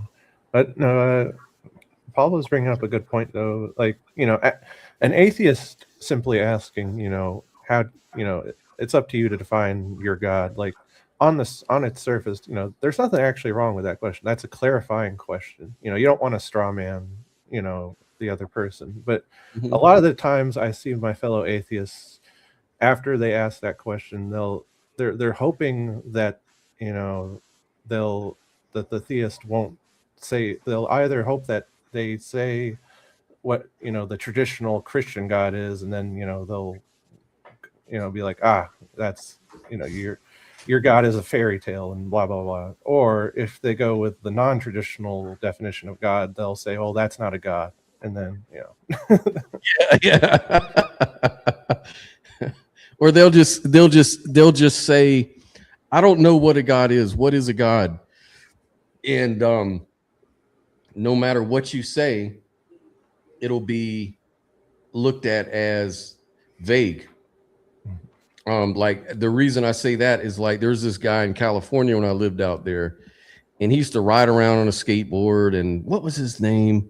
Anyways, he was like very angry atheist, and he would go and attack Jehovah's Witnesses and Mormons and street preachers, and real entertaining videos. But that was always his opening question. Well, what is a God, first of all? And he used to use that just to throw people off, like, because no one really wonders about that. Everybody just assumes everybody knows what they mean by God, you know. And so some people would say, well, Jesus Christ is God. And then he would just say, well, how? What is God? You're using God to describe what a God is. Yeah. And it's like, even if you don't, you know, like I said, like, take pantheism, for example. It's like, you know, I don't think it's, for me, it's not useful to describe the, you know, the cosmos as God. But if someone does hold that view, it's like, all right, well, how did you come to that view? It's like, you know, I want to understand where the other person is coming from. It's like, and I just feel like there's so many people out there who are just like, I don't want to understand anything about you. This is like, well, then why did you even ask? They want to own you. Well, I think that I'm finding it interesting online how atheists seem to be under the same sort of power dynamic as religious people are. If atheists are out there following an atheist convention and that's where they get all of their belief or lack of belief from, aren't they just doing atheism as a religion? You know, where I think it is not a religion at all. I take that position. But aren't they falling into the same trap that religions fall into? Exactly. Because, like, I'll interact with other atheists in other groups, and it's like, I'll try to explain to them how I see my own atheism, which I told Scott, you know, yesterday. It's like, I take the less known definition that is defined in philosophical, you know, the philosophy of religion as a metaphysical position. And then, you know, these other atheists are like, it's not a metaphysical position. And it's like, well, it is under this definition. It's like there is, and then they'll try to say there's only one definition. And it's like, no, there's. They don't understand how words work. There are more definitions of atheism than there are of spirituality. So if spirituality is nonsense, then atheism is nonsense on the right? Yeah. So I don't think those two want to go head to head on which is more nonsense. Yeah. You know, for me, atheism as a state is quite often Maltheism. It doesn't mean that you're without God. It means that you've got a bad one, and that's fine. It's fine to think you're an atheist, but you're a Maltheist. It's just a subtle difference. Yeah. But like, if you're Maltheistic and you cannot let go of the bad God, right? Because atheism to you means this particular God that I escaped is not God. That's what it means if you're that kind of atheist. Or but I wouldn't call that atheist an atheist. I would call them a Maltheist because they have a God that they won't let go. And it is this God that they protest. And somebody comes along with a whole different kettle of ball games, and they're disappointed because they don't want to talk about that. They want to talk about the God. Well, this shows a lack of rigor in someone's argument. It's kind of like I was watching Deconstruction Zone the other day, and someone called in, and he asked them, first thing is, how old are you and what God do you believe in? And he goes, well, I believe in the God of Spinoza. You know, I believe that God is nature and this and that and this and that. And then he was like, well, no one gives a shit. You know, either Christian or Muslim, which one? Yeah. Like you're talking about a vague God. I don't care about that. But his whole banner on top says God does not exist. And And here this guy's presenting a way that he can say God does exist. And I'm trying to point to it, and he didn't want to hear it because it wasn't the Christian God or the Muslim Abrahamic gods or something. So when he says God doesn't exist, that's kind of a lie, or it's a misframing or something, because you're not saying God doesn't exist. You're saying the Christian God or the Abrahamic God exists. Yeah. Like and people get confused by that. Even the atheists that say that kind of stuff, they don't realize, because they don't know much about they don't have any philosophical really. Exactly, because we were also talking about this the other day, where it's like I've come across plenty of atheists. It's like, I always, we like to point out to how theists seem to be, deficient when it comes to, empirical, verification and all that. But it's like atheists have the opposite problem of just like, they have no idea how to engage with philosophy to the point that they think metaphysics means supernatural. Like, yeah. I get all that, and it's just like I would say, when you say you're an atheist, and I do say I'm an atheist, so I'm in that category, but you're being looked at a lot of times, put into a category you might not actually fit into, because they're using this word atheist to mean, a follower of Matt Dillahunty. I'm an atheist for different reasons. Well, that, and they like to attach atheism to whatever metaphysical worldview they mean. Like they'll conflate their physicalism with their atheism. It's like, but atheism is just a single proposition. It's like, do you believe in God or God? Yes, and that's why I'm an atheist. I'm not an atheist because I follow a man, who's on YouTube. Yeah. It's I believe in something fundamental. I believe in something loving and conscious that is primitive. And if to you that sounds like your God, then I probably believe in your God. But if you believe something else that adds pieces, then I may be agnostic, or I may be atheistic, depending on what else you say. See, this is how weird label oneself. Words can be. Like, I could sit there and say, I think fundamental reality is love. And someone would say, well, love is an emotion. And I'll say, no, I'm defining love as just unity, as just oneness. Because really, when you think about love, you're thinking about how you unify in one common, goal, which is to care for each other, right? And that's love.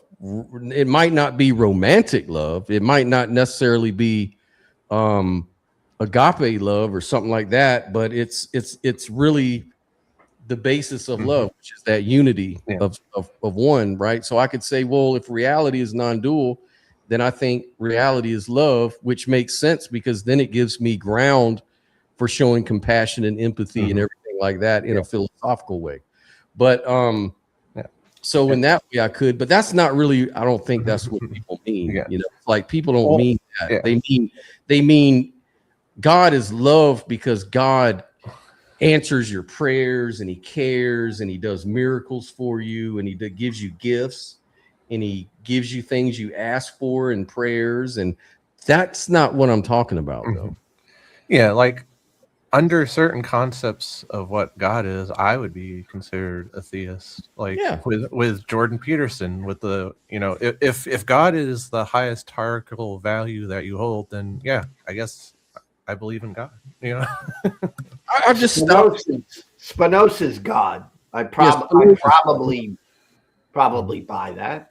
Yeah, me too. I don't have a problem with that. It's at least pantheism, if not panentheism. I would argue Spinoza is panentheistic, and I would draw on several of his statements to say he's more panentheistic than pantheistic. because pantheism generally suffers the stark argument from a more atheistic side to just say, oh, come on, guys, we got a word for that. We call it nature, we call it the universe. We don't need to call any spooky things into the language just for the sake of it. And so that's a fairly strong argument, because if pantheism rather than panentheism is your thing, then you are kind of just almost just playing with words. That's all.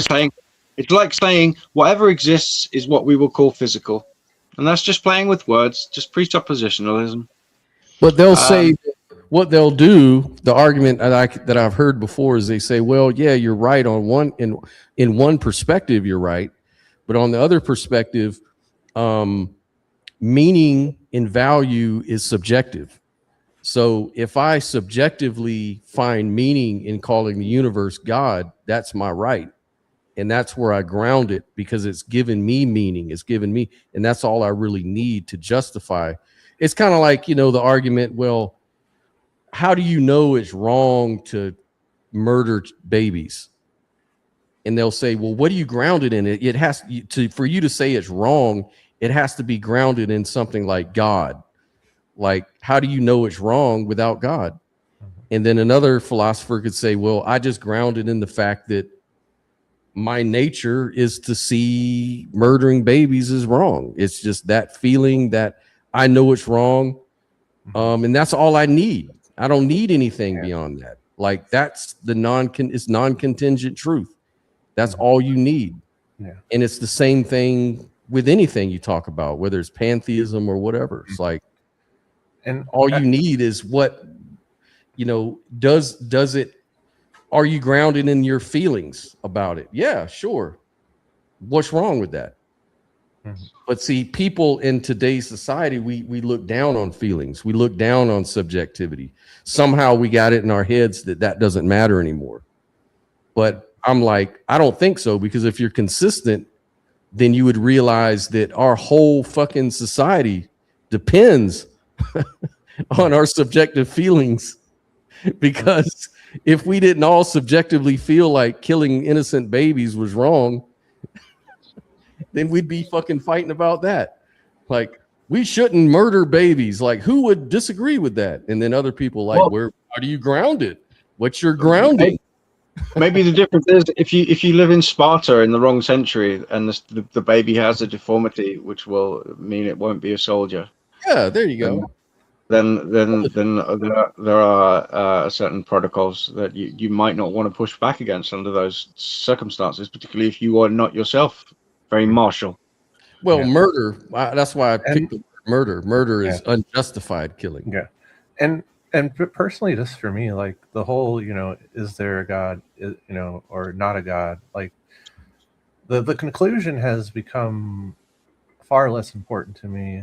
And what is important to me is the process. Like, are you just, because you can be justified in believing in God and not believing in God. And that's what I want to know. Have you actually thought about this on a deep level? Like, have you audited your own beliefs? Like, are you still auditing your beliefs? Have you, are you actually self-reflecting and trying to grow as a person? Or even better yet, do you really believe what you say you believe? Someone can say, I don't believe in free will. That's bullshit. And then they sit there and make choices all day about what to eat and what to do. And they value their choices and decisions, and they ruminate on it. They worry about it. It's like, wait a minute, didn't you just say you didn't believe in that? And yet it lets you actively engage in it all the time. Yeah. So do they really believe that? Those are the kind of questions I always think about. Like to me, it's like if you're a theist and you thought and you deconstructed and still came out a theist, like, then awesome. It's like, I'm not going to try to preach to you atheism and be like, you need to be an atheist. Like, you came to the wrong conclusion. It's like, I'm not interested in that. I'm not interested in being an atheist preacher, is what I'm saying, I guess. I think Matt Dillahunty says he came from a very fundamentalist Baptist Christian background, and that was his mindset before. and now he's been enlightened ever since he's become an atheist. But kind of what I see is what Lou was talking about. It's almost like he's just dragged his same mentality just into another religion. Like he's made it into a religion. I feel like a trap that a lot of atheists fall into is like they tackled the God question, and now all of a sudden they think they're just a master critical thinker, but then they won't critically think about anything else. Yeah.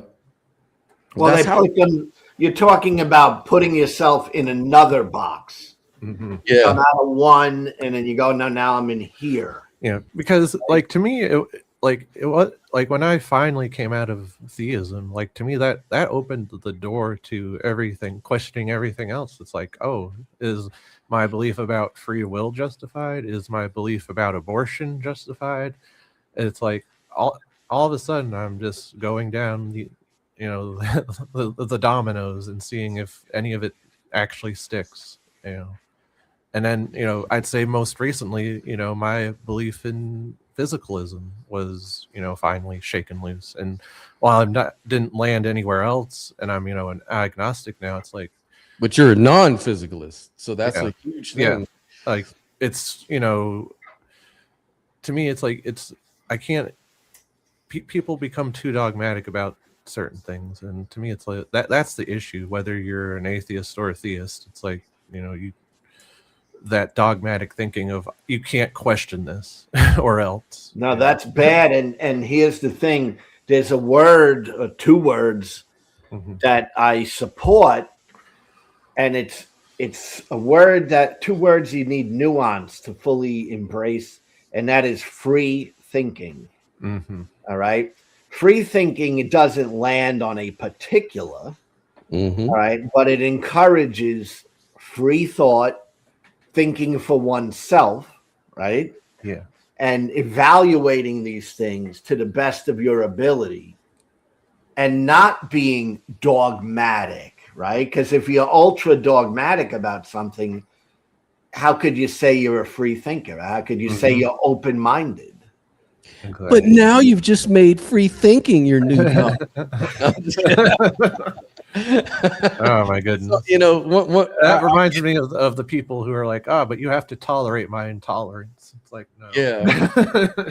I mean, with anything, it always goes into that. Like, it's like people say, if you're an atheist now, you have to accept that, you have to be a progressive liberal. Right. You have to be on the left. You have to follow all these other things. Nope. That's what I found out. And because I used to watch a guy named Pine Creek Doug, and I definitely don't agree with his politics or whatever. But I used to enjoy listening to his other stuff and his conversations. But he pretty much had to shut his own show down because once the people found out he was conservative, it became a huge problem. And now he's lost all his people. And it's just like, none of this had anything to do with atheism, though. No. But it just shows you that, that maybe being a part of something, you have to accept other things. Well, I'm going through that right now. And I'm debating with myself whether to come out against an atheist community. You know what I'm saying? And I'm really debating it within myself because I don't know yet. But I know that I tried to make a couple of comments on Godless Engineers comments or video. And I didn't take a side at all, but I seemed to be being attacked, and I wasn't taking a position. It's like, it's as though I just wasn't kissing ass, And because I wasn't kissing ass, I was being like attacked as being like a false atheist or something. And I know full well that I'm atheist. I mean, I do fully identify with that label, right? So it's kind of like maybe like what you're talking about, Doug from Pine Creek. I mean, I don't know his story, but maybe he wasn't identified as a true atheist, maybe, or somehow. No, he was a very strong atheist, materialist, determinist. Like he describes himself very, like he just says there is no God. Well, no, I take that back. I think the last time I heard him talk, he said that he leaves open the possibility that there could be a God, but he definitely is atheistic when it comes to the Christian God or the Abrahamic God. That's what he would say. I think it was just the matter of his politics just kind of pissed everybody off. Mm. And this isn't to say, you know, you can't be an atheist and a progressive and whatnot, but it's like it would be a big mistake to tie your atheism to your political identity. I'm a progressive and an atheist, but I don't think they're the same thing. Exactly, right. And it's like because I've come across atheist, and there's an atheist in one of my groups who complete dumbass who is a racial realist. Like that's not even based in science. He believes he's superior to black people, and I'm just oh my god, I'm not even touching you. But when you think about it, you can be an atheist and think you're superior to black people. Yeah, exactly. You can believe whatever you want to believe, as long as you're not believing in gods. You're still an atheist. Yeah. It's all it's interesting, and it really goes into psychology and how people operate mentally. You start to realize there's so much. There's something. I think that there's a common thread with. I don't know. I don't want to say anything about myself or anybody else here, but I always wonder what is the psychology of people who are the outspoken atheists and the outspoken theists both. What could they both have in common? Because like you have theists who have their own channels and they do a lot of apologetics and they talk about it. They want to influence thought. So they're always out talking about their beliefs. And then you have atheists that do the exact same thing, just against God. So it's almost like, do they want to influence thought? I think they do. I'm going to answer for myself. Yes. Yes. So, and the reason is because on either side, I think, right? Whether you're a theist who's spending his time, doing Christian apologetics, or someone like me who came on YouTube to do kind of anti-theist stuff.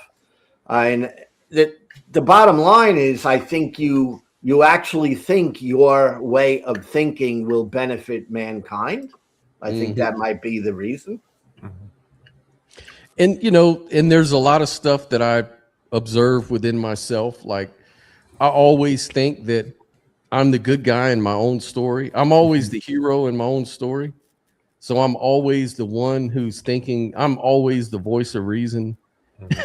And I'm always the one that's trying to bring balance to the conversation. But this can be an illusion because other people can look at you totally different. People from the outside might look at me like, man, this guy Scott is full of shit, man. He's always trying to push his agenda. And it's like, that's not really what I intend to do, but that's really the impression one could be giving to the world, right? And you wonder. You got to feel you have something to say, though. If you're not passionate about something, why bother talking about it? That's you know what I mean? So, And it's like, do I think I have something to talk about? Of course. Why would I have a channel?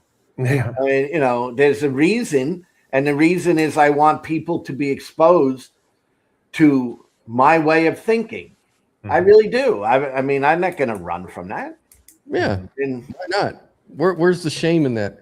And it doesn't mean I want everyone to believe what I do. No, that's going too far. Exactly. Yeah.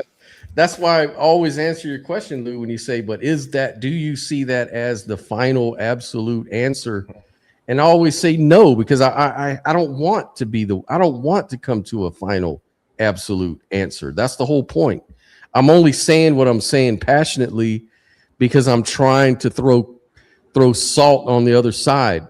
And I already know that my side is the small guy against the big guy. I already know that the other side is more popular. That's why I'm doing it. Yeah. Like I wouldn't do, I'm not jumping on the popular thing because it's easy.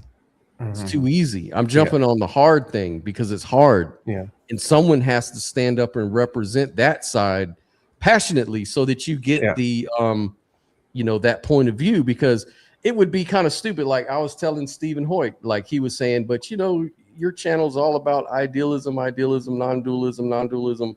And I'm like, yeah, because if I'm going to tune into an atheist channel, I don't want them to be like on the fence. I want them to argue for fucking atheism. Like that's what I tuned into their channel for. I wanted to hear that. Or if I tune into a Christian, I don't want to hear them on the fence. I want to hear them give a good argument for Christianity. And so if I'm going to do a non-dualism channel, I need to do that. Like I don't need to be on the fence. Like I am, like with everything. Like I don't think that it's good to be dogmatic, so I'm not going to do that. But for the purposes of this show, I will make a strong stance for non-dualism, Yeah. And I feel like it's like when it comes to why are there so outspoken atheists, and it's like part of the narrative they'll give is that they're pushing back against the dangerous beliefs that they're trying to push onto others, the separation of church and state. And it's like I can totally get behind that part of it. There's dogmatic Christian theists, and particularly in the US, there's Christian nationalism, the whole MAGA movement. That's its own separate subject we could get into. But it's like I can get behind that. But then it's like the masks, and I'll see these atheists just attack any Christian or any theist. It's like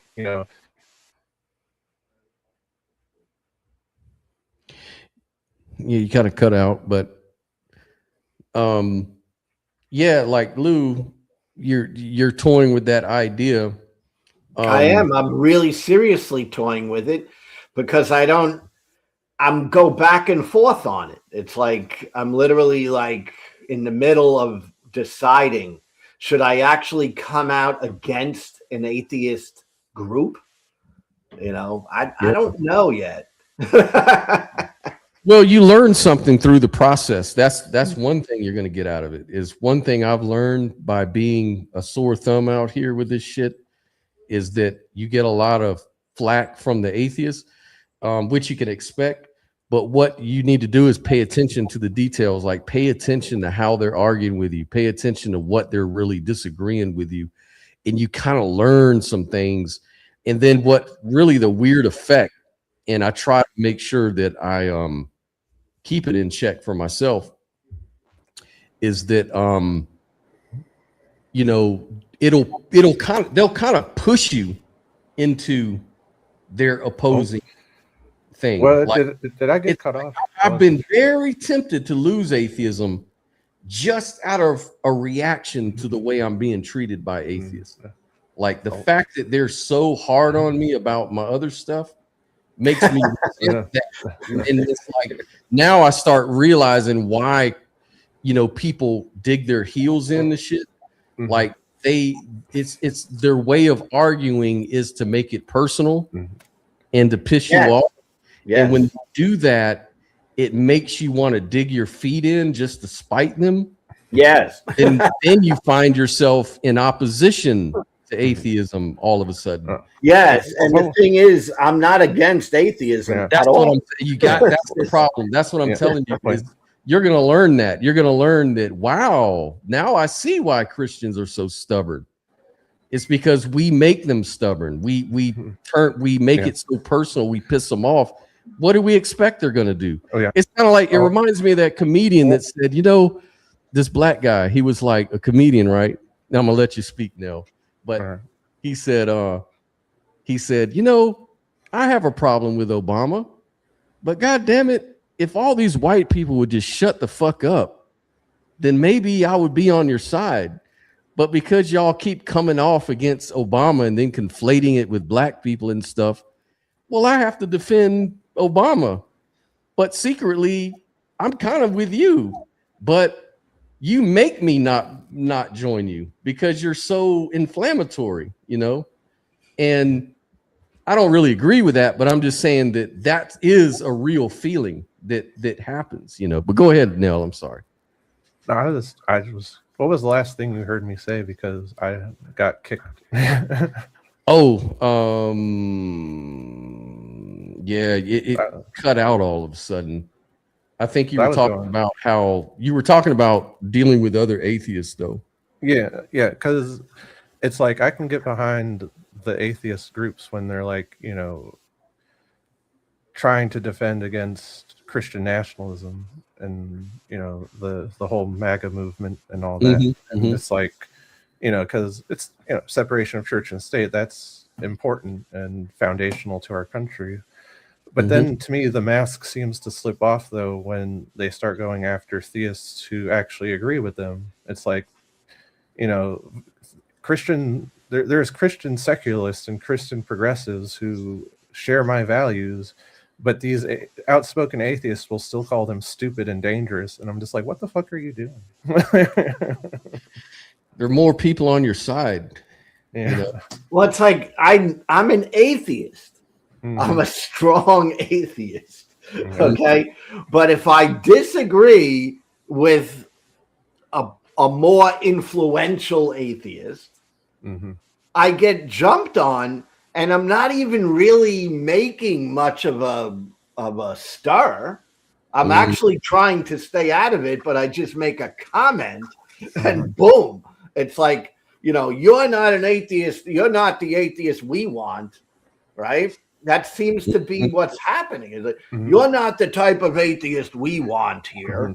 Yeah, and but it's like they preach, oh, we want separation of church and state, but it seems like they want, what they really want, though, is no religion and theism to go away altogether, and that's an impossibility. Like that's always going to be around. Yeah, theism is bad. Therefore, we should destroy it, and then the problem goes away. It's like they forget people. There's a reason people are. Let me ask you a question before I go, Scott, because I got to go out and get some food. Yeah, but has it been your experience, and it's just your experience, it doesn't make it right, wrong, or indifferent. Just wondering, has it been your experience that you've been kind of harshly treated within the atheist world on YouTube? Yeah. Sometimes when I allow it to happen. Yeah, I can easily allow it to happen. And what is it normally like about? Just that you don't see things exactly the way someone else does? Yeah, that's what it is. Like, for example, the latest example of this was the converted man. He put up a video on Alex O'Connor talking about how he was going to be a Christian because he's talking about consciousness. And I made a comment, and then it developed into a debate challenge.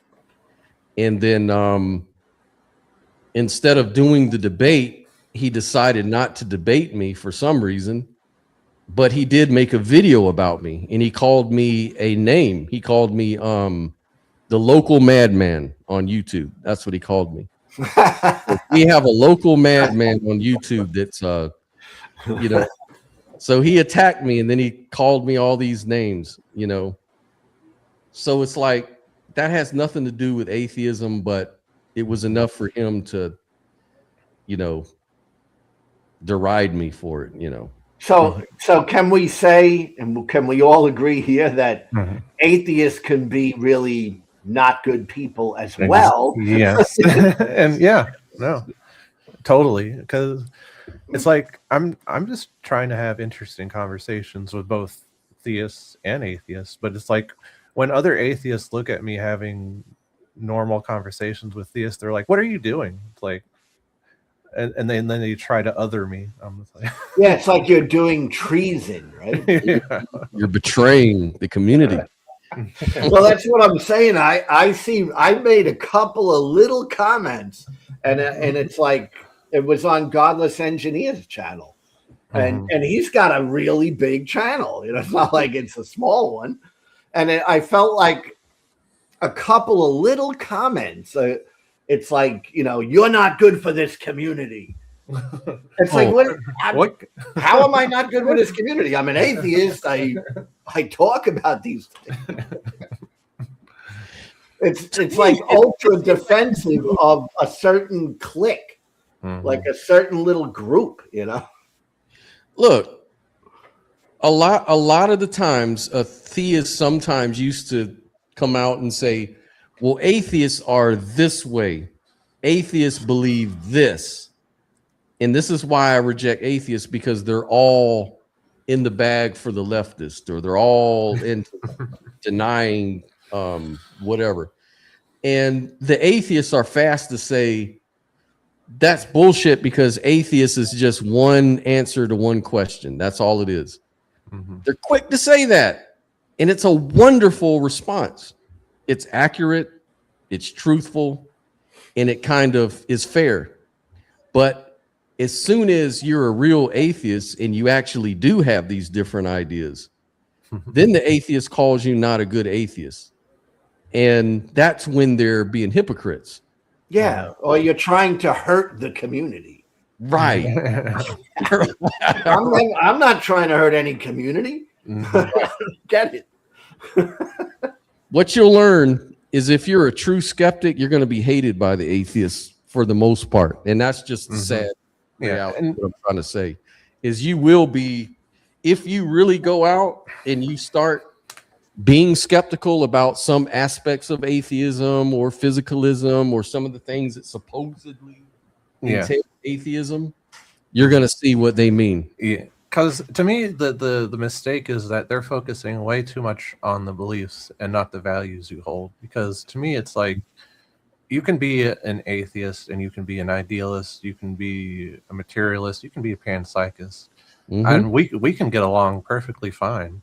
What's going to be an issue is if you're a racial realist, if you are homophobic, if you want to exterminate trans people. Like, these are the things that would make me not want to associate with you, not your metaphysical, philosophical, Is your ethics. Yeah. That's what's important to me, is your ethics. I don't really give a shit about your beliefs. Yeah. We all have beliefs. I always like to say, I judge people by how they behave and how they treat other human beings. That's primary for me. Yes. Exactly. I don't care if someone's Christian, atheist.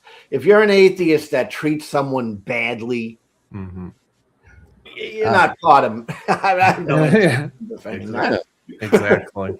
That's really anyway, I gotta go. Nice seeing you now, and nice seeing you, Scott. Yeah, man. Thanks for jumping through, man. Coming through, and we'll see you next time. All right. I'm gonna get out of here myself, man. I'm starving. Yes, I'll see the both of you somewhere else. All right, we'll see you on the rebound. Yeah. Bye. All right, guys. Thank you, Nell, for coming through again. I'm gonna run. I gotta get something to eat. And Paul says sorry about all the voices. Yeah, that was real entertaining though. At least I didn't bust into a song. That's what you should have done. All right, well, cool. Me and Sophia getting along, so that's good stuff. Hopefully she'll come back to the show, man. And so too. Yeah, man, it's not a big deal. So all right, so I'm gonna let y'all go, man. I'm gonna go enjoy the rest of my day. Y'all do the same. See ya. Y'all be good.